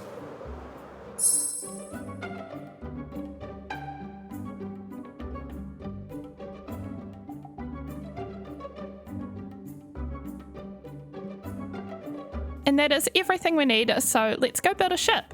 Oh, that was close, I almost fell. So we want to be somewhere over here. Oh, and it's raining, okay. So we probably want the back to be somewhere where I'm standing. I think that's about right. Oh, thunderstorm. Let's build up from all the way down here. Okay, let's go along about, I'm gonna say 9 blocks. We'll have a go at that. Oh, hello. I don't really need to trade right now. Kazuko. Okay, well, I guess you guys can hang out here and then we'll go over here and go 8, 9. And because I don't know how to build ships at all and have no confidence here, I have a reference picture up. So this will be very similar to the reference. 1, 2, 3, 4, 5, 15, 16 maybe? I'm not copying the reference block for block just because I think that will be very difficult. It's not a super clear image, but we will roughly go for the same shape. What do we think, Kazuko? Is this the right size? Then from this end, it'll keep going, but it'll taper in slowly to make the point of the ship. We'll do a stair and then a block and then again. Then we'll do the pointy bit at the end and fill in these sides a bit better.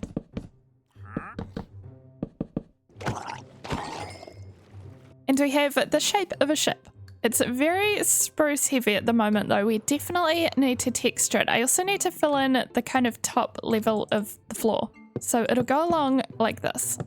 But I think we'll texture the outside first. So we'll use some of these oak logs, we'll use some jungle logs, and we'll want our vines and our banners. Okay, so if we start with the banners. Oh, I think there's a trident drowned. Wait, it's a baby with a trident. What the heck? Oh my gosh, he could kill me. He could actually kill me. Trident? Oh, I really wanted the trident from the baby drown. That would have been a first. I don't know if I've ever even seen that before. Anyway, let's go like this along the sides here to break up some of the wood. Oh, what the heck is this? Is he gonna drop his trident? No. Anyway, back to the rest of our texturing.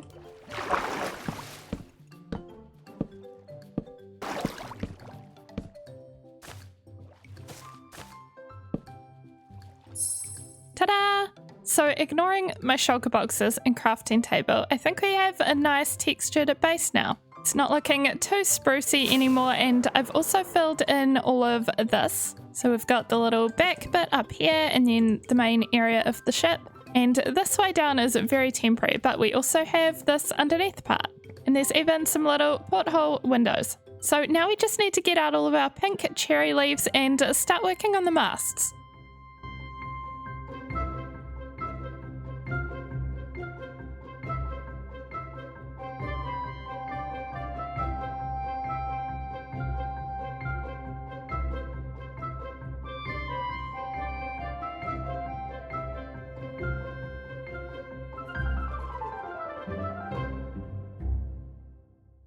This is looking so cool. I love it. We've got our beautiful cherry blossom sails, and I decorated the top of the ship a little bit. I don't really know what goes on the top of a ship, but we've got a lot of storage barrels and chests and some lanterns and a little bit of seating. And this, I guess this is like a lifeboat. I don't know. But I think it is looking so cute. Look at it. From down here, this absolutely looks like a tree, which is kind of funny. But anyway, we also have these little porthole things, and when we come down into here, we are inside the ship. I was thinking the ends of these would probably be more storage because they're an awkward shape, but the middle would probably be sleeping quarters. So I want to get some wool and make some beds and do that. We'll continue with our pink ship theme and use pink wool for pink beds.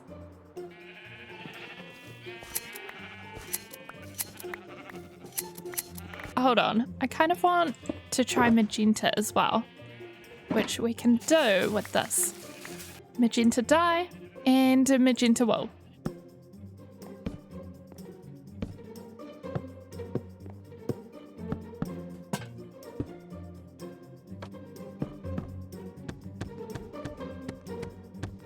So now when we go down here, we have the cute sleeping quarters for all of the crew. With our pink and magenta beds, we have some bookshelves and some storage at the ends. And that completes our ship. I love it. It's so cute. I do think the backdrop to the ship is a little bit ugly with all this dirt, but we could get some moss and bone meal it. And maybe add some rocks and flowers. I can't imagine doing this entire area right now, but we'll do the part near the ship.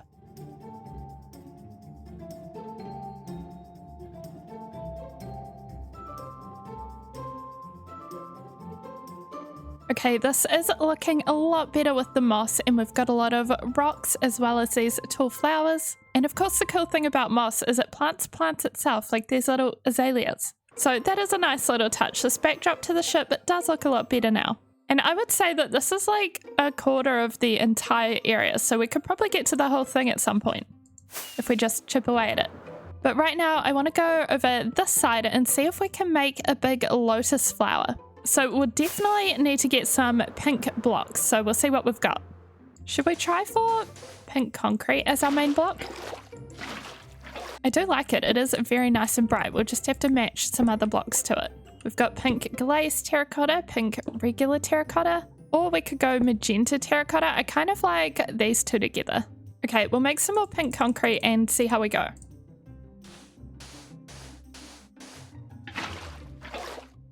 In the end, I decided to go for a couple of smaller lotus flowers because I thought that any bigger, they might overwhelm the space a little bit.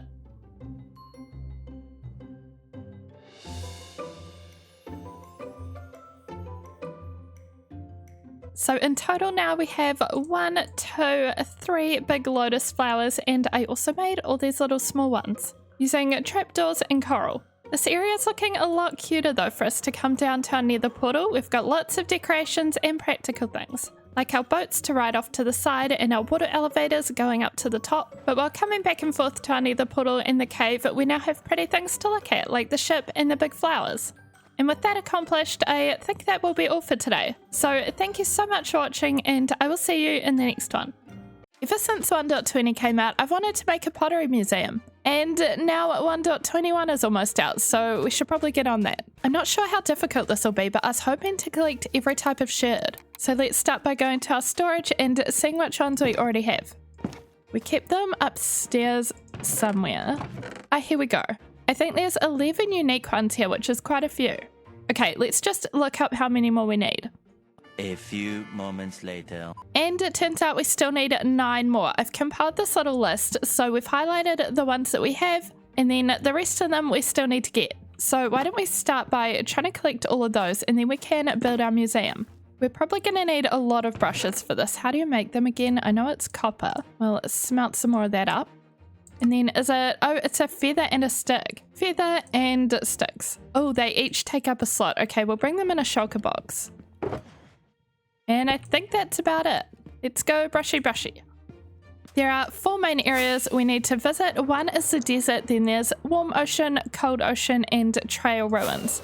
But we're going to start with the desert. We're looking for 2 different structures, which are the desert well and the desert temple. According to our little list, we can get the arms and brewer from a desert well, and we can get the prize and skull from a desert temple. And here we are in the nearest desert. I don't know if this one will be any help at all because we've already kind of looked through it. I probably haven't tried looking at wells, to be fair, so we can give that a go. Oh, there's the temple that we've definitely been in. I guess we could still see if we missed any suspicious sand. Oh, I remember coming here actually. Yeah, I think we cleared this all out. It's okay, we'll keep looking around. I then flew around and found a new village, and then we found our first well. They're actually rarer than I thought. At least when I'm looking for them, they seem to all disappear. Okay, that is definitely suspicious sand, so we have a chance at getting a pottery sherd that we don't have yet. And from this, we're after arms up or brewer. So let's see. It looks like it could be one. It's hard to tell from this angle. It is! Is it one of the ones we need? Arms up. Okay, first try. That felt really lucky.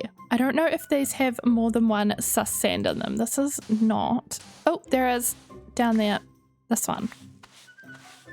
Oh, is this one too? Are we that lucky? It is. Wait, what? Oh, it was a brick. That is so deceitful because it's the same color. This isn't sus, is it? No, it's not. I don't think there's any more. No. I am calling that a success though. 8 sherds to go. Let's keep looking around. Okay, I was about to say that we've fully searched the specific desert, but then I saw in this final corner, we have a desert temple kind of hidden in there. It's almost in the jungle, but let's check that out. I hear mobs in there. I think it's just a skelly, hopefully no creepers. Oh yes, I see feet. Little skeleton footsies. I feel like I always find creepers in these, but maybe we're lucky this time. We might as well check out the bottom part first, even though I don't think you get sherds in them. We've got some iron and string and silk touch. We do have a villager for that. To get the sherds though, we want this strip of sand. So none of these are sus, but if we break them, hopefully we'll find something. Where is the sand? Oh, here's one. Oh, is it a diamond? Oh, it's not a sherd, but that's a pretty good one. I will take that. We got another one. It's gunpowder. Good for rockets, but not so much for pottery museums. We got redstone. Oh no, it's a ruby. It's a sherd. What's it gonna be? Oh, it's prize. We don't have that one yet. Now we have 2 out of 9. Doing good. And it's another prize. Okay. I right-clicked instead of left-clicking. Okay, well, we were bound to break one at some point, so that's our first broken sand. And that's this room cleared. So we got one that we need, which is pretty good. But now I think we just need to try a whole nother desert. I know there's a one somewhere kind of south, so we'll give that a go. In the next desert, we immediately found 2 wells and also this buried portal. The first well gave us 2 duplicate arms up sherds. Then we tried the second well. And oh my gosh, it's the brewer sherd. That means that we're officially done with desert wells. We just have one more to get from a temple and then we're done with deserts. I'll save you from the pain of what was next, which was looking through 3 desert temples with no luck and a lot of duplicates. But eventually we found what we're after. Oh, I think this is it. The skull pottery shard, yes. This is evading us hard and I am so sick of being in the desert. Imagine if this was one too, after all of that. But it's just a ruby. And we are done with the desert, thank goodness. Lucky for us, I think we're already at an ocean, which will help us with the next ones. We need the shelter pottery sherd from the warm ocean and then a few from the cold ocean. And I'm assuming this will be warm ocean, unless it's just a giant river. Is it just a giant river? Oh, I think it is. It's okay though, we'll go find actual ocean.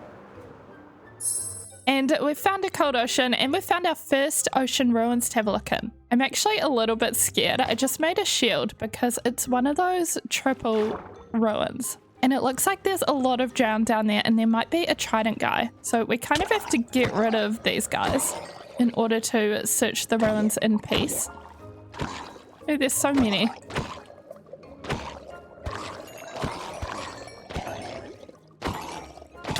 Oh, there's definitely a trident somewhere. Where is that coming from?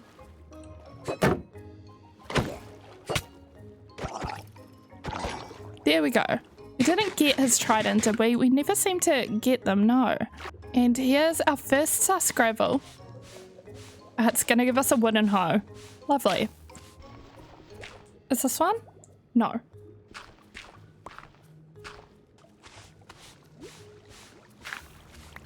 Well, that was very unsuccessful. All we have is a bunch of random junk, like rotten flesh.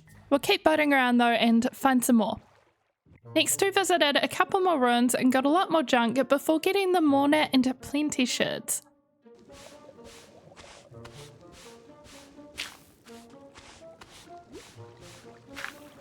So with these two, that means we have, I think, 6 out of 9. Although I was taking a look at our little list and the last one we need from a cold ocean is blade. And I could have sworn we have that on a pot at home. So we might want to go home and check that. We're right in front of one more cold ocean ruins right now, so we might as well check this one.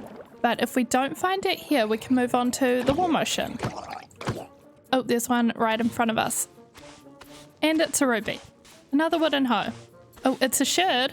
Is that the one we want? I don't think it is. I think it's one we already have. Okay, let's leave that mess and we'll assume that we have blade at home and let's go find the shelter sherd. We are currently in a cold ocean, so it might actually do us best to fly until we find a warm ocean. But we've definitely found warm ocean now because over there is a coral reef, which I assume is always in warm ocean, but also we found the cutest village ever. Look at this. If you were using this seed, this would be such a cute place to set up when you first start out. It's a little self-contained island. And we've found a little warm ocean ruins. Oh, here's some sus sand. And it's already a sherd. Wait, this couldn't be it, could it? Oh my gosh, it is our first one. Like first try. That is very lucky. That means we have 7 out of 9 pieces, and if we go home and check for the blade one, we'll have 8 out of 9. So we are going to do that right now, especially since our inventory is so full. It'll be nice to have a little trip home.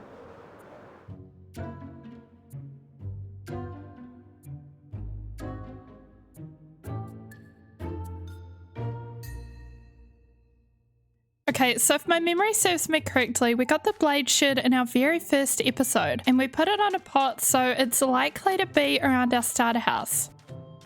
Oh, this is it. Easy. Okay, so we have this one.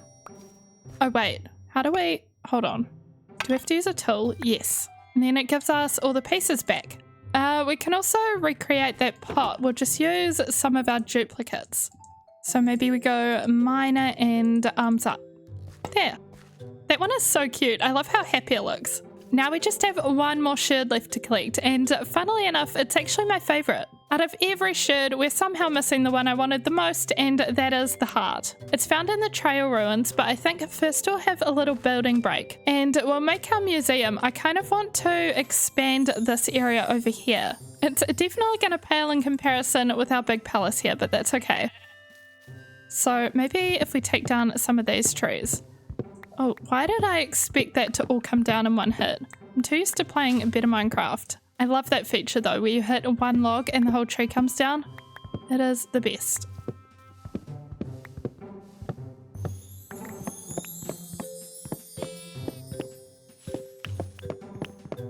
So now we've planned to have a section of path coming down here, and then we'll have our museum over here.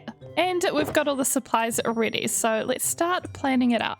I want to do a little platform here, and this will be kind of out the front of the building in the middle, and we'll probably fill it in with some nice details later on, but for now it can be straight polished diorite, and then we'll go along here for the sides of the building. I think this will be a good size for all of the pots, but let's go along here and add in where we'll have pillars and windows.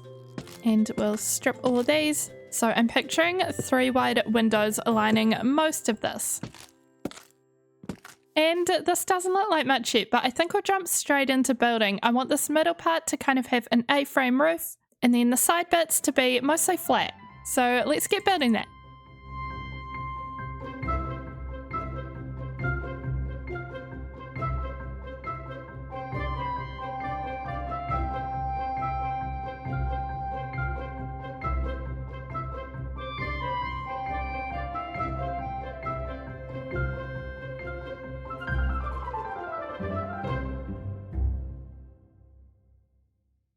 And here is our very pink little museum. I've also been working on all the paths and little plants and lampposts leading up to it. It definitely needed stuff around it. It was looking a little bit bare otherwise. And in future, I think we'll have a building over here as well and a path going over this way. Because in this direction, you can kind of see in the distance, we've got our sniffer sanctuary. But when we go up to our cute little museum, we have a sign to say what it is. And then when we come in, we have this unfinished floor. And it's very light and bright in here thanks to all the windows, and some of the ceiling is made of windows too. I feel like that's a very museum-y thing. But in order to finish this, I want to try find the last shed and also a bunch of clay. Since we need clay for bricks to make 20 pots. What's 20 times 3? 60. We need 60 bricks. There is one trail ruins I've visited before and didn't excavate. I think it was on the way to our woodland mansion. So we're going to get ready and fly over there. And fingers crossed that trail ruins will have the heart pottery shed for us. We made it, nestled into this hill here. Okay, these take ages to dig out, so let's start digging and brushing. I really hope we find the heart here.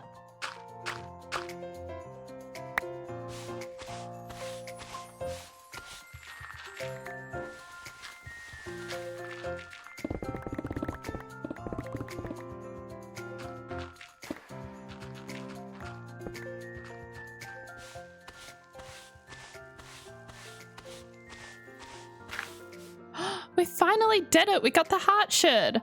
We got every single other type that we could have possibly gotten from here first. And we nearly had to dig out this whole thing. I made such a mess of it. I was definitely beginning to think that we weren't going to get it here.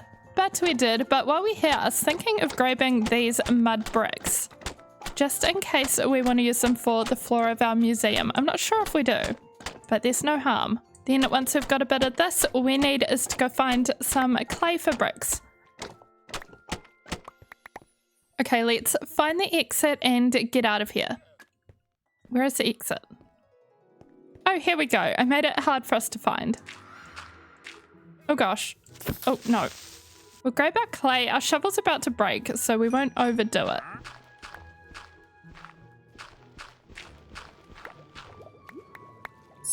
And we are home. We have all 20 pottery shards, 9 of which we got today and 11 which we already had. So we are definitely ready to finish our museum. I've already made a start on finishing the floor. So we did end up using the mud bricks. And then I traded with my stonemason villagers to get more of these quartz pillars, and we're going to use them as plinths. So each one of these will have a pot on it, like a piece of art in a gallery. But our next step is just to make every single one of the pots, which takes up a lot of room. So here's all the shards.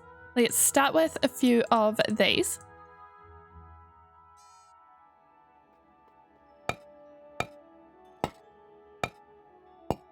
Then I want to use signs, and next to each one put what it is and where I got it from. So example, this one is the heart shard and we got it in the trail ruins. This one is the prize shard from the desert temple.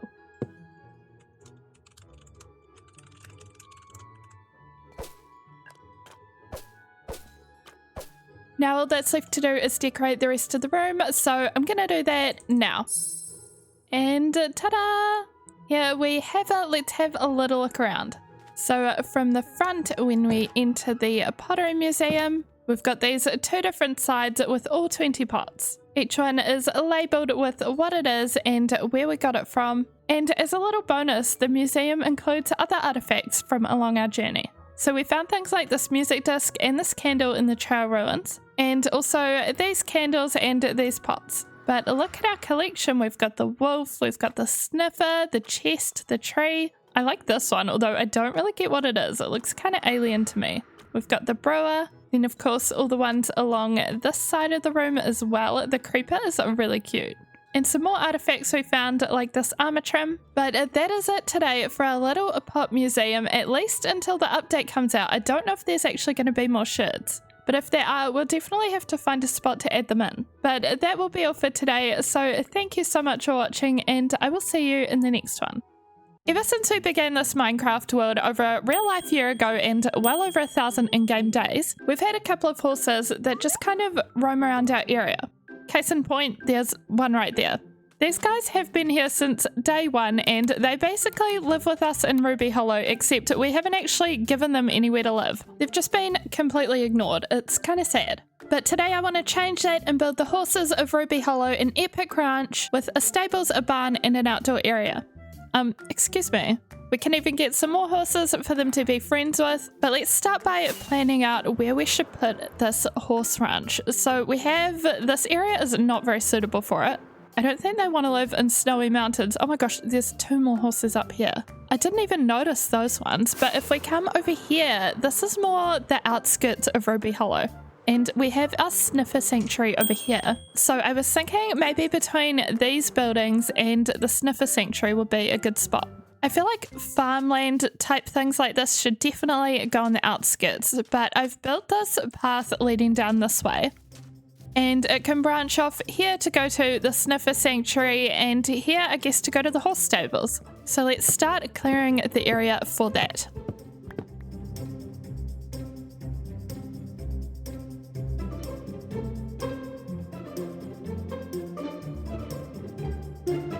So here we are, a nice blank canvas for building. I don't know if we'll need to expand any more, but as we're planning, I'm sure we'll figure that out. So I want to start with an entrance, which I guess should line up with this path. So we'll do it maybe here, and it can be 3 wide, and then these will be stripped. And then from here, I think we'll do some kind of fence design going like so. And maybe we'll top it off with some slabs of some kind. I don't know if that's going to be exactly it, but let's go around here with this. Then when we get to where the corner will go, we'll make a cherrywood pillar. And then it will go along this side a little bit, but I mostly want to have a building along here. So let's see. Maybe if we go 1, 2, 3, this is going to be kind of a barn.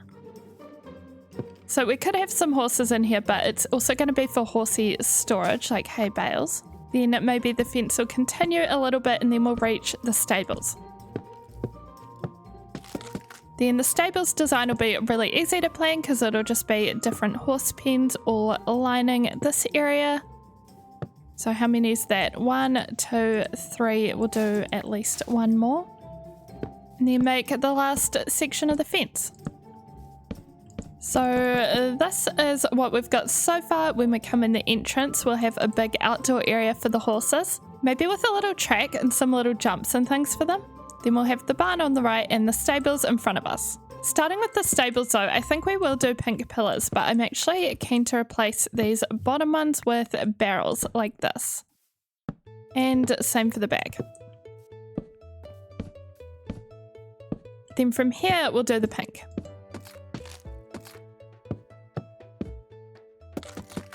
Then we'll go along here with stairs and slabs in the middle of each pen for a bit of variety. That needs to go the other way.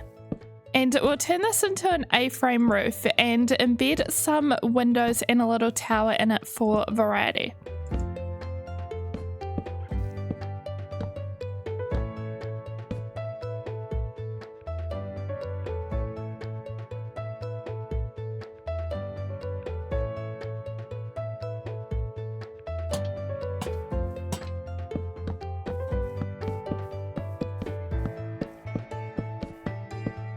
So here we have the stables part complete, except for the floor. We'll make this into something other than grass. But we've got these little spaces for 4 horses here, and we'll probably have a couple more in the barn. So let's work on this. First of all, I want to do the same thing with this that we did with the stables and use barrels here, followed by these logs, and we'll make it short on the sides and taller on the inside, and do a little beam across.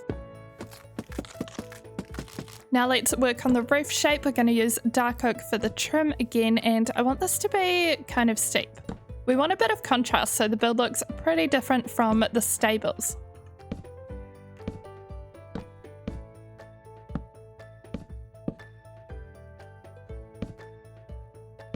Oh my gosh, this guy just about wrecked me and my little path. I actually heard the hiss before I even saw him. I don't really want to deal with you in my nice landscaped area. Come to the ugly podzol. There we go.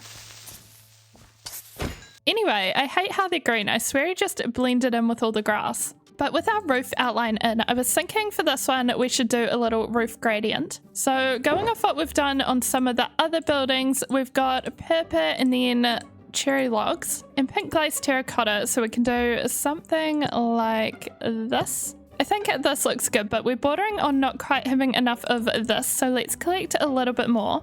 We have our little purple farm in here, and I swear every time I come in here, there's a random block. Is it because do Endermen like putting blocks on glass or something? Or maybe it's just a coincidence, but it's kind of fun that they're always in here because this is our end room.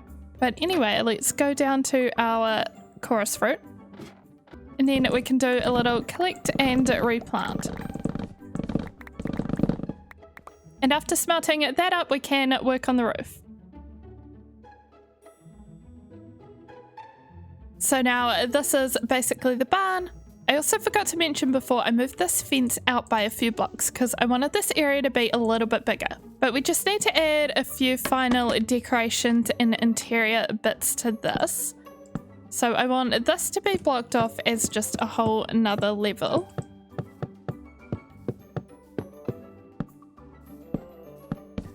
And it's probably about time we finish the fence and make the little entranceway.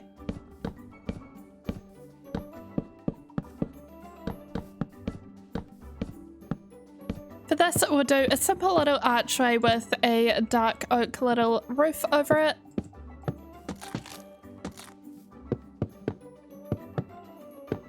Now that all the structures are done, we just need to add a little decorations and a bit of variety to the grass in here. But we've got this little entrance that says Ruby Hollow Horse Ranch. So next I want to work on the ground. We're going to want a bunch of coarse dirt, especially for inside these pens and barn. And we also need a little bit more of this brown concrete powder to lead up to the door. I don't really know how we're doing on gravel. I think we have a ton of dirt though. And we should have some sand.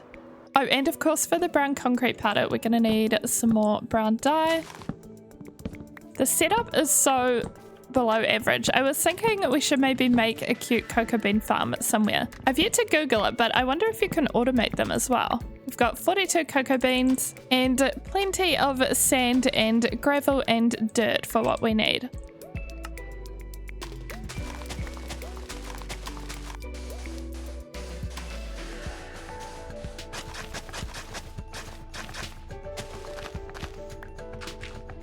Next, I added little decorations to the horse ranch, like this water trough, and some flowers and some jumps and hay bales, and I also worked on decorating the paths in this area some more.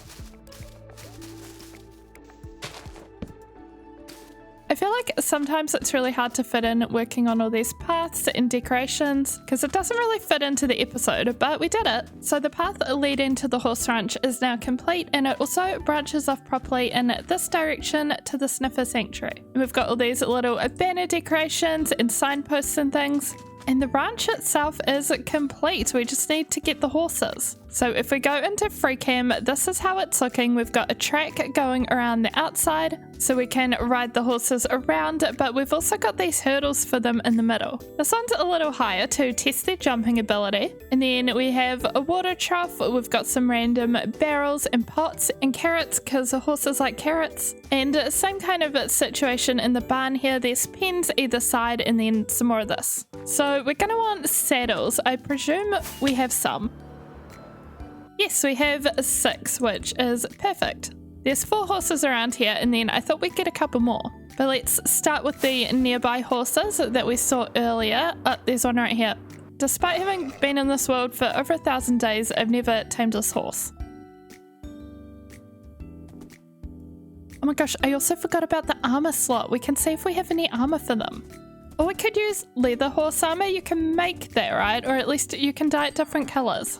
Also, is it just me, or is this horse actually really fast? It seems like a good horse. Can you jump 1 block? Yes. 2 blocks. Wait, it just went under. Okay, well, I guess the jumps are more for show than practical. Let's go get more horses, though. There should be a similar one also around here. Oh, he's up there. And then there's some different ones up in the mountains. Oh, that was instant. Okay. You just really wanted to be my friend. And you're also kind of fast, I think. And our first mountain horse is very much teetering on the edge. I feel like I'm gonna fall off you. Wait, you're not really moving. Are you stuck? I'll save you. Yay, we got it. I'm realizing with great enjoyment that these are actually very rideable around our base.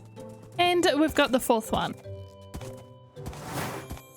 Next, I had to fly around the area to look for more horses and got 3 more in different colours. Unfortunately, they were very slow, as you can see with this spotty grey one.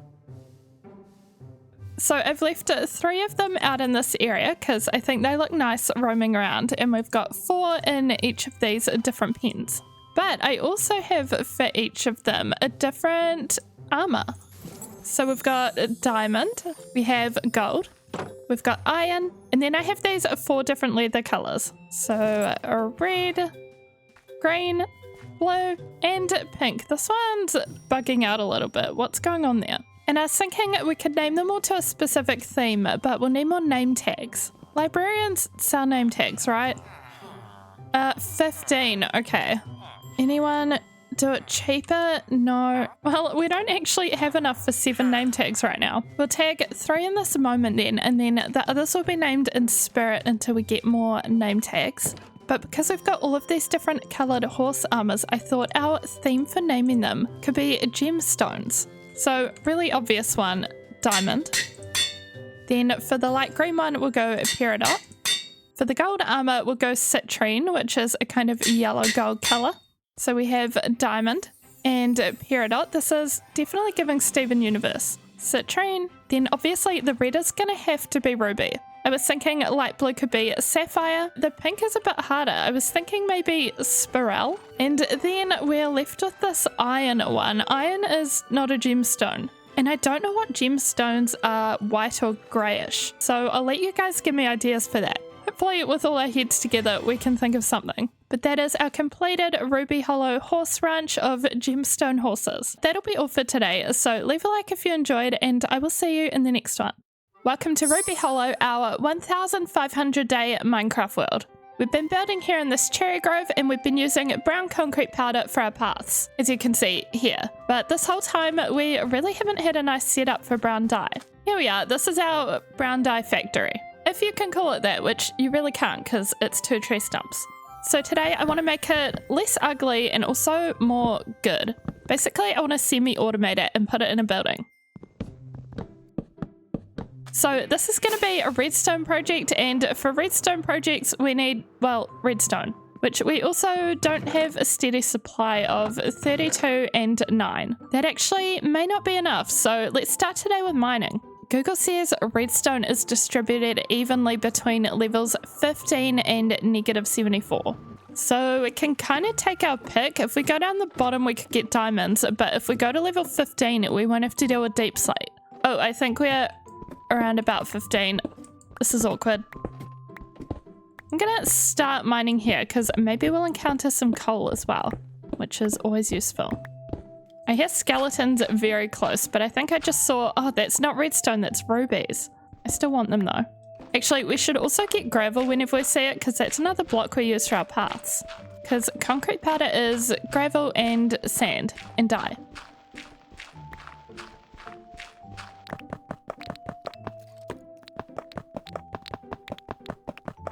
It looks like we have a wee little single piece of redstone. Oh no, there's more. Which is good because this tunnel I've been digging is so long. I'll have to show you all in a second. Oh, this is good though. That gave us 35 redstone dust. So our tunnel goes all the way down over there and then all the way up here.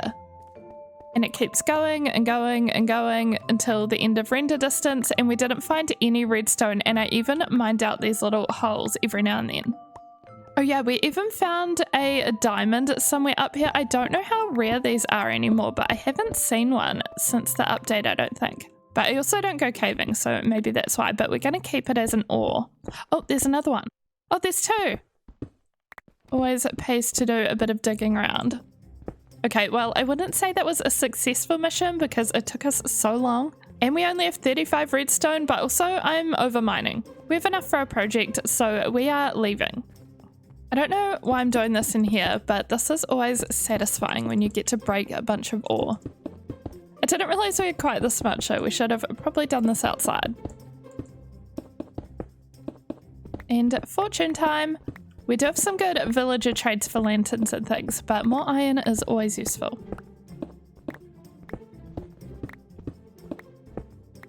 3 stacks and 5. Now let's get together the materials list for this cocoa bean farm. I'm following a tutorial, so we'll just use that and I'll link it in the description.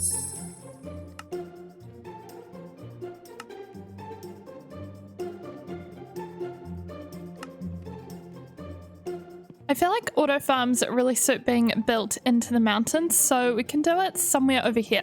We've got a couple of gaps, especially this area by the trees here, and also there's an area up here which is very flat, so this could be good for a build inside this bit. I think I'll go with this bit just because I'm lazy and it looks easy. We'll start by filling in this. This can be some of the floor. And then we'll build the farm on it, and then we'll do a building around it. Okay, so following this tutorial step by step, the middle of the farm is where the logs will go. And we need to go 9 blocks across and then place logs on top. And we go along here like this. So this will be covered in cocoa beans on both sides, and when they fall, they need to drop into a water source. Or a water stream rather, so the water will go from here all the way along into hoppers. So we need to section this off and do the same on this side. Then we'll make an infinite water source over here to work with. Oh, Oh, also it's snowing and I don't know, is it going to turn to ice because we're in a snowy biome? I've got a torch nearby. Hopefully that'll be enough. But okay, we've got our water streams in, so we can dig out this to place our hoppers and chests. Next, the tutorial wants us to block off this area with stairs. Oh, that way around won't work. Actually, we need to get rid of some of this. So, like so, and we can still get in the chest. Then we go along and cover these ends in glass. Okay, that's the kind of bottom section and collection system of this done. Next, if we get up here, we need a block here and then a row of blocks up here. Then every one of these needs a water source block.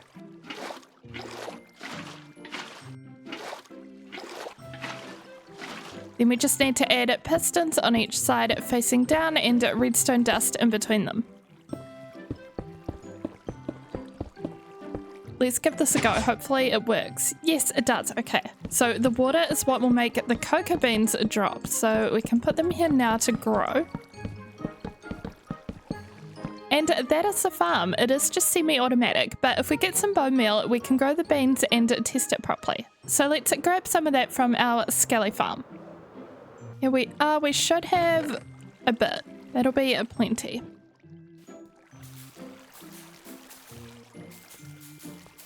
And with our beans nice and growing. Okay, they kind of all flew out at us, so we'll definitely need some glass in front of it. But hey, it's way cooler than what we had going on before. But now I'm gonna get some supplies to build around it. And we've gathered a bunch of building supplies. I haven't planned anything for this build, so we'll see how we go. We just know it needs to be kind of wide, but also sort of tall. I was thinking of doing almost a hobbit hole style build, except it'll have a little bit more roof than a hobbit hole. But definitely considering going for a slow curved roof situation. Hold on. So if it were something like this. And then maybe when it gets closer to the middle, we do 2 at one height and then 3 for the middle section. Is that a good shape? I feel like it's interesting from a distance because it's different from all of our other builds around here. Let's just go with it for now. And then kind of like a lot of builds in our area, we'll do these spruce sections with little panels in between. So let's mess around with that and see if we can make this build.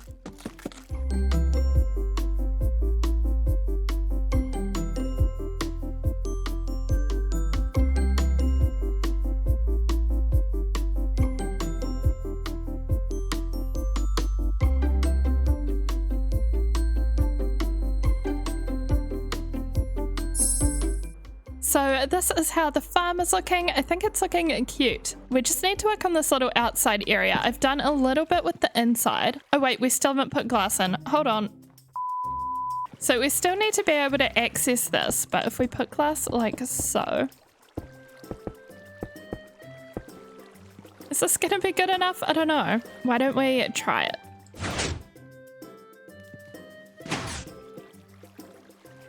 Okay, well, we've got 3 cocoa beans flung out the door and oh, there's a good amount in the chest, over 60, 64 and 15. But wait, there's some that got flung up the top. We can definitely fix that though. We just need a row of glass along here.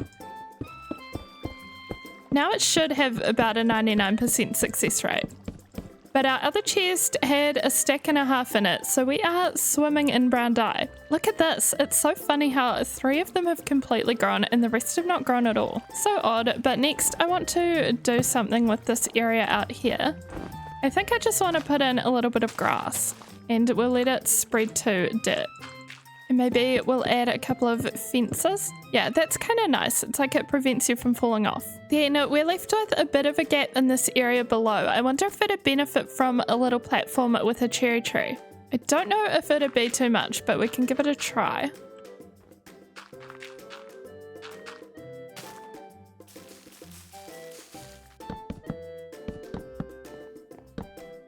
I mean, it's there. It fills a gap, I guess. Oh, we can also take down the old farm now, I guess. And this leaves space for potential other buildings. I think this is enough of a gap that a small building maybe could go here. Honestly, we've got a lot of spots that would really suit just a tiny little hut or villager house. So we'll have to do that sometime, but I want to keep decorating and working on the paths around this area since we've been building here, but also since we've been making all of the brown dye and we don't have paths around here. We've got these little steps that just kind of lead to nowhere, and it'd be nice if it led all the way down there. And then it could kind of go around the waterfront and link up with this. So we'll make some concrete powder for that, and then we could also do with adding some decorations and mossifying this section here. It's very much just dirt at the moment.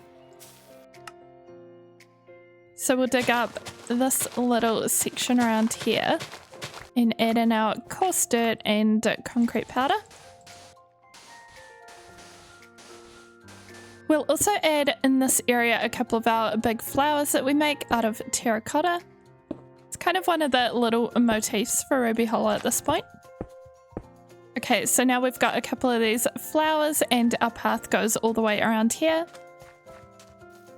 Gets a little bit kind of weird and dark in this, but maybe we can brighten it up with amethyst. They do give off a little bit of light at night. And then some up here.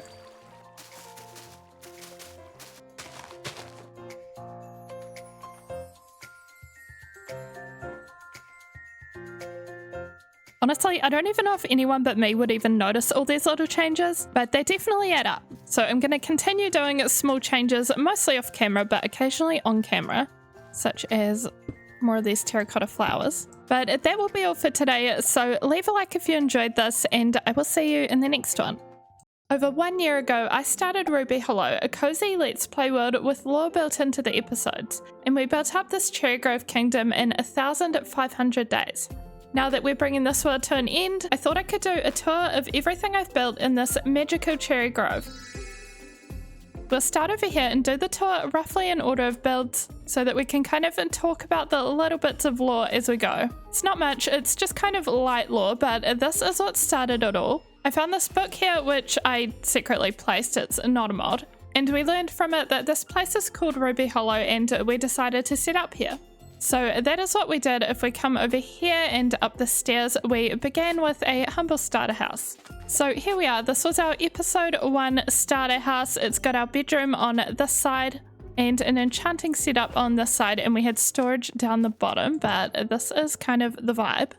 Also, this is mostly a vanilla world, but we did have a paintings texture pack and we did have these little fun mob heads. But if we come across this little bridge here, we've got our enchanting setup. And if we come down the trapdoor here, we have our initial storage. Then for episode 2, we went back to the book in Leakton, and whoever was writing in it was encouraging us to get citizens to move into Ruby Hollow. And the way to do this was to entice them with housing and jobs, so we built this farmer's house. And behind it, we also built an animal pen for some farmers to tend to some cows. And then once this was all built, what do you know, some farmers moved in. And apparently an iron golem, and everybody's very bouncy here. But this is our OG farmer Quinta behind the counter here, and we set it up as though this is a little shop of everything she sells, and then downstairs is her bedroom, or rather all the farmers' bedrooms. Oh, and we also have this texture pack. So this is a ruby, and it's really just an emerald but retextured. So of course that means that when we trade with villagers, they do all trade in rubies, hence the name Ruby Hollow. Oh, also, we got a camel this episode because 1.20 was brand new and camels were brand new. I have completely forgotten what your name is though. I'm so sorry. For our next location, I wanted to go to the Nether, so it's time to fly over to our portal.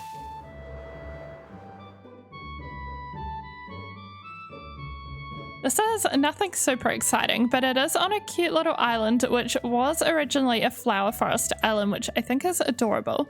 And we kind of added some extra flowers and planted some cherry grove trees and decorated all around it with these flowers a little later in the series. So that is our nether portal. We also later added these little docks so that we can get to and from it in boats. I definitely did not get around to decorating that area. That's kind of more on the outskirts of Ruby Hollow.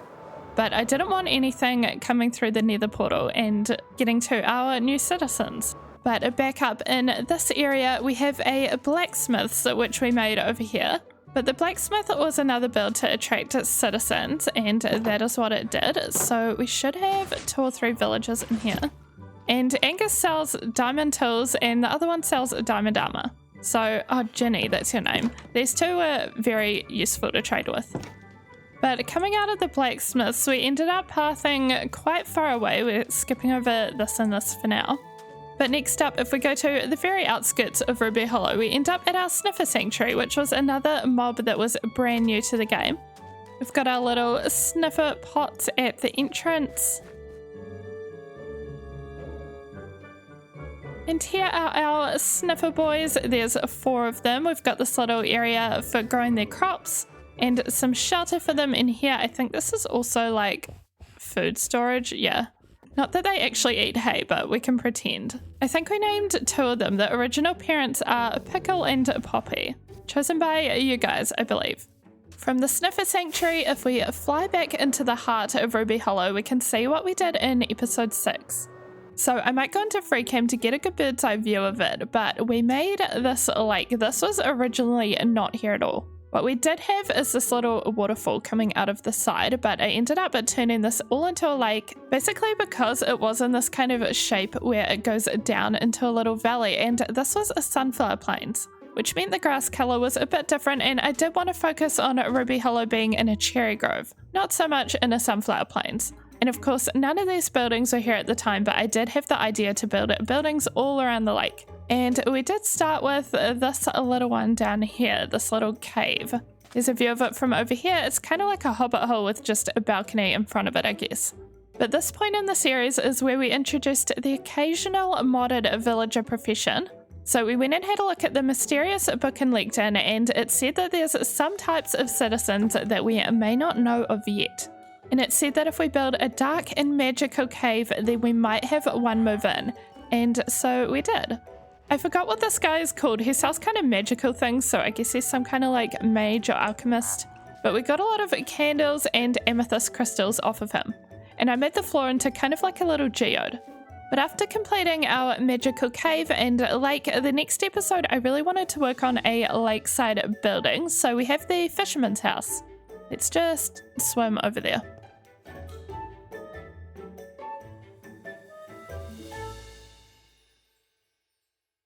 So coming off of it, we have these docks, and I did make sure to make the lake deep enough so that we can actually go fishing.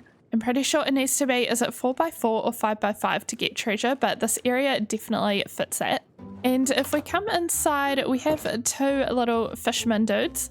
We have Giannis, and actually this one never became a fisherman, but they've got their little work area and their sleep area. And then for the next episode, we were honestly just desperate for an XP farm, so that is what I did over here.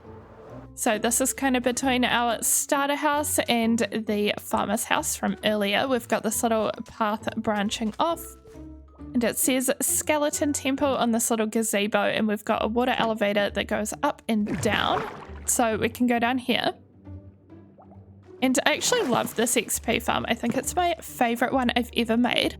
I was inspired by jungle temples and lush caves to make this lush temple for it, and I just think it turned out really nice. So we've got our water elevators up there, and the area where we kill skeletons obviously right here, and then the actual spawner is just up there. So that is our main XP farm that we use. And after building that, we had another practical task to do. We really needed to upgrade our storage. So we built this mountainside storage room. So we go into the storage room through here. I had it so much fun making this, and I think this is also my favorite storage room that I've ever made, because it has this lovely view out here, and it just feels so cozy in the side of the mountain. And then I made everything pink, white, and magenta. So I just think it turned out so cute. We've got so many cute decorations. There's also an upstairs, which we didn't really end up needing, but nevertheless it is very cute. It's kind of a little mezzanine type level. But coming back out of our storage room, after finishing that, we went back to the book in LinkedIn and found out what we needed to build next. And the book said that we should build a greenhouse of flowers for another new type of citizen. So we built this florist greenhouse all out of cherry wood, and then once we were done with it, we had a florist move in. Hello, where's the florist? Over here. So this is our florist Hamilton, and they live in here with their nitwit sibling.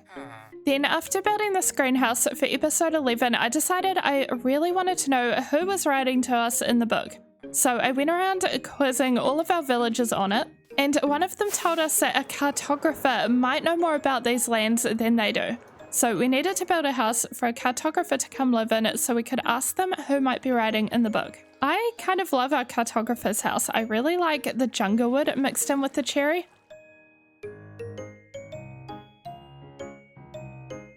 And this house is pretty small, but it's made up of a lot of different little rooms. And so we have a map room of Ruby Hollow. I actually forgot this existed, which is actually so cool because it's missing a ton of stuff that we have on it now. I kind of want to update it, but I also kind of like that it's a picture of what it looked like at this time. The house also has this upstairs area where I made a tunnel going right through to the other side of the mountain.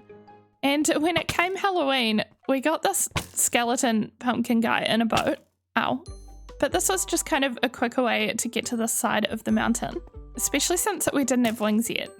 But if we come in here, we've got this room, and then it all comes down into the cartographer's little working area. So this guy moved in, and he told us that he didn't know who might be writing in the Ruby Hollow book, but he gave us a map to a woodland mansion and said there was a wizard in it, and if we found the wizard, maybe he'd know.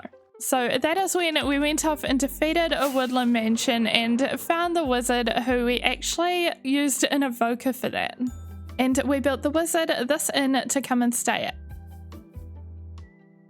So the evoker, aka the wizard, came to stay at the Ruby Hollow Inn and do some investigating for us. So this is room 1 of the inn.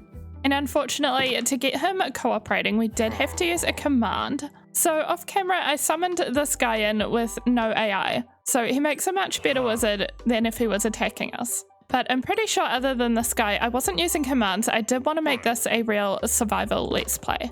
It was around this time I managed to go to the dragon and get our wings. And the wizard helped us find where to look to find the author of the book. So this lectern was on top of this trapdoor. Oh, and I have a little block in here to stop the Allays getting out. But it turned out Ruby Hollow had its own variant of Pink Allay, and the Pink Allay wanted me to go get all of the others, who used to live here a long time ago. So I went on a big adventure and rounded up all of these Pink Allays. And now they all live in this mountainside. And that was mostly the last bit of lore for this world, where the Allays told us a bit more about Ruby Hollow. And from there we were mostly focused on building whatever we wanted, starting with this windmill, which I had this idea to make this part kind of like a big cherry blossom flower. But then if we go inside, it is where our sugarcane farm is. So that is down here below ground. Then if we go upstairs in the windmill, we just kind of have random rooms. And now we move on to our biggest build of the series, but also maybe of anything. That is this palace here.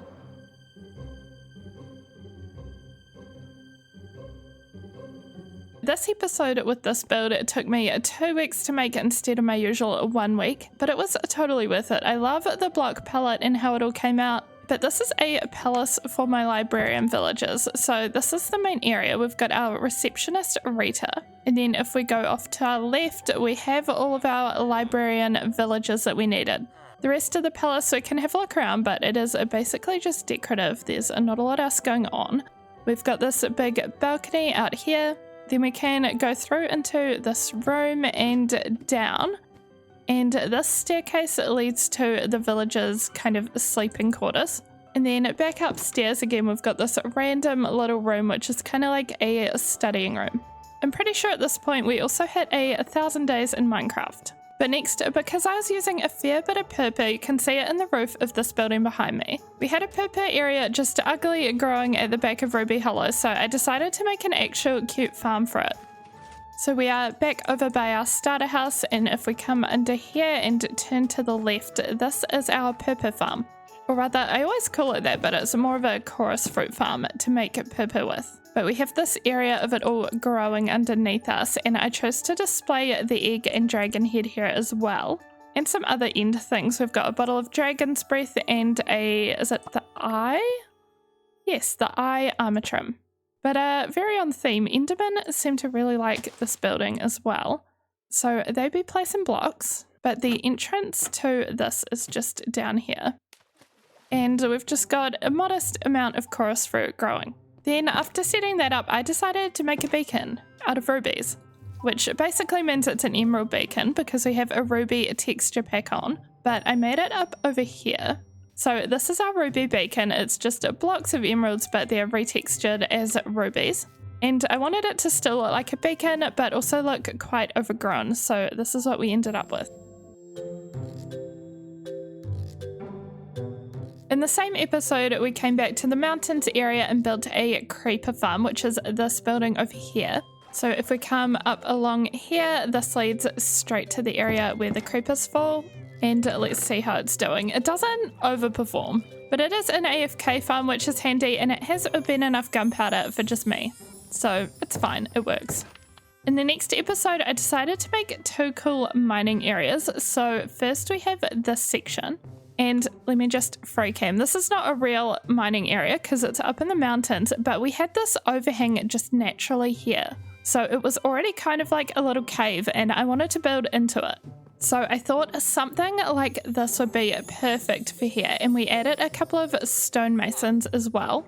And we've just got all these piles of ores and amethysts around, and they also have a little back bedroom in here with yet another stonemason who we don't really have a use for. Also, fun little extra touch, this bedroom goes straight through to the other side of the mountain and it gets the best sunsets.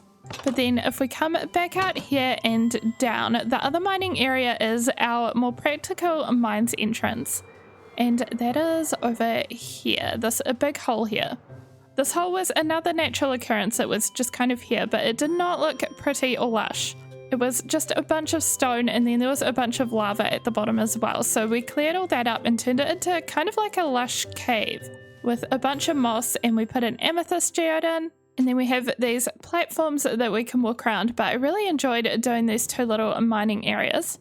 So there's a hole right here that leads down to our strip mine, and I won't go down there because it's not exciting. It is literally just a strip mine. That is it. So with our 2 mining areas done for episode 21, I wanted to make a biggish building up here. So we ended up with this, which if you can't tell from the picture on the front, this is a goat house, but it's not just any goat house. It is a screaming goat house.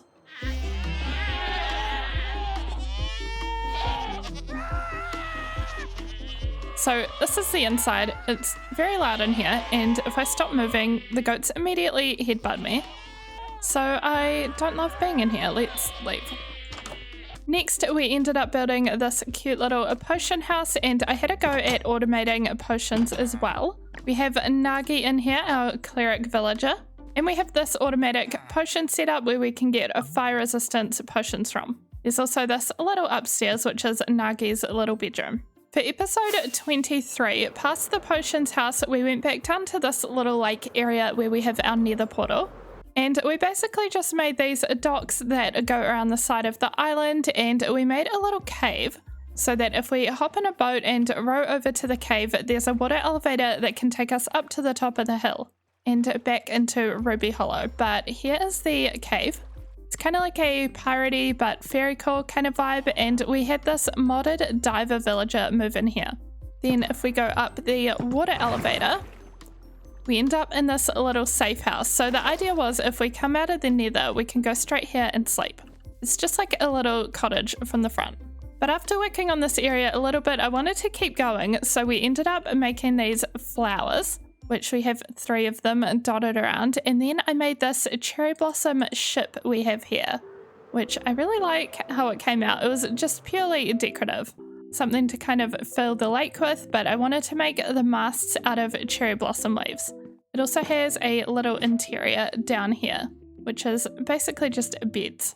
Next, we're coming up to our final 3 builds of this series. So 2 of them are over here, kind of on the edge of Ruby Hollow.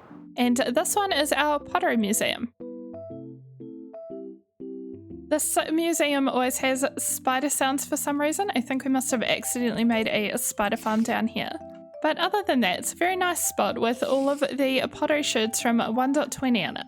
I think there might be more now in 1.21, but at the time we went around and collected every single pottery sherd and labelled them all, along with where they came from. So we've got this lovely little collection in this little glass roofed museum. I also really like the view when we kind of come towards it between all of these trees here. I think it looks very pretty. But if we go past the pottery museum, we have our next build, which is our horse ranch. And my reason for making this was mostly that there were a lot of horses around Ruby Hollow just in the wild ever since day one. So we've got 3 loose in the pen right now, and then there's 4 over here as well. And we gave them all different coloured armour and named them after gemstones. So we've got our little stables area, there's more of a barn on this side, and then this outdoor area with the hurdles. And that brings us to our final build. I did not know this was going to be our final build though, but it just kind of worked out that way. I decided to leave it here because the views of the series sadly were dropping, but also we were about to start a new series. But we are back on the mountains. If we go into free cam, this is our little cocoa bean farm. And we made this to help with our pathways because they're all made of brown concrete powder. So having extra brown dye from the cocoa beans really does help. But we've got it over here and then along the back as well. And there's just a lever that we pull to get it working. And that is every single build here at Ruby Hollow, our 1.20 Let's Play / Allay world. We have been playing and building here for over a year. It's been one of my favourite worlds to work in, especially with the new cherry blossom wood. So back at our starter house, if you watched the series, let me know what you thought about it. And if you didn't, the whole thing is on my channel, or you can watch it in movie form. But thank you so much for coming on this Let's Play journey with me and doing something different with me with the lore and story there. I know there was only a little bit of it, but I definitely had a bit of fun with that. And with that, I will see you in the next video and the next series, or whatever that may be. So until then, bye-bye!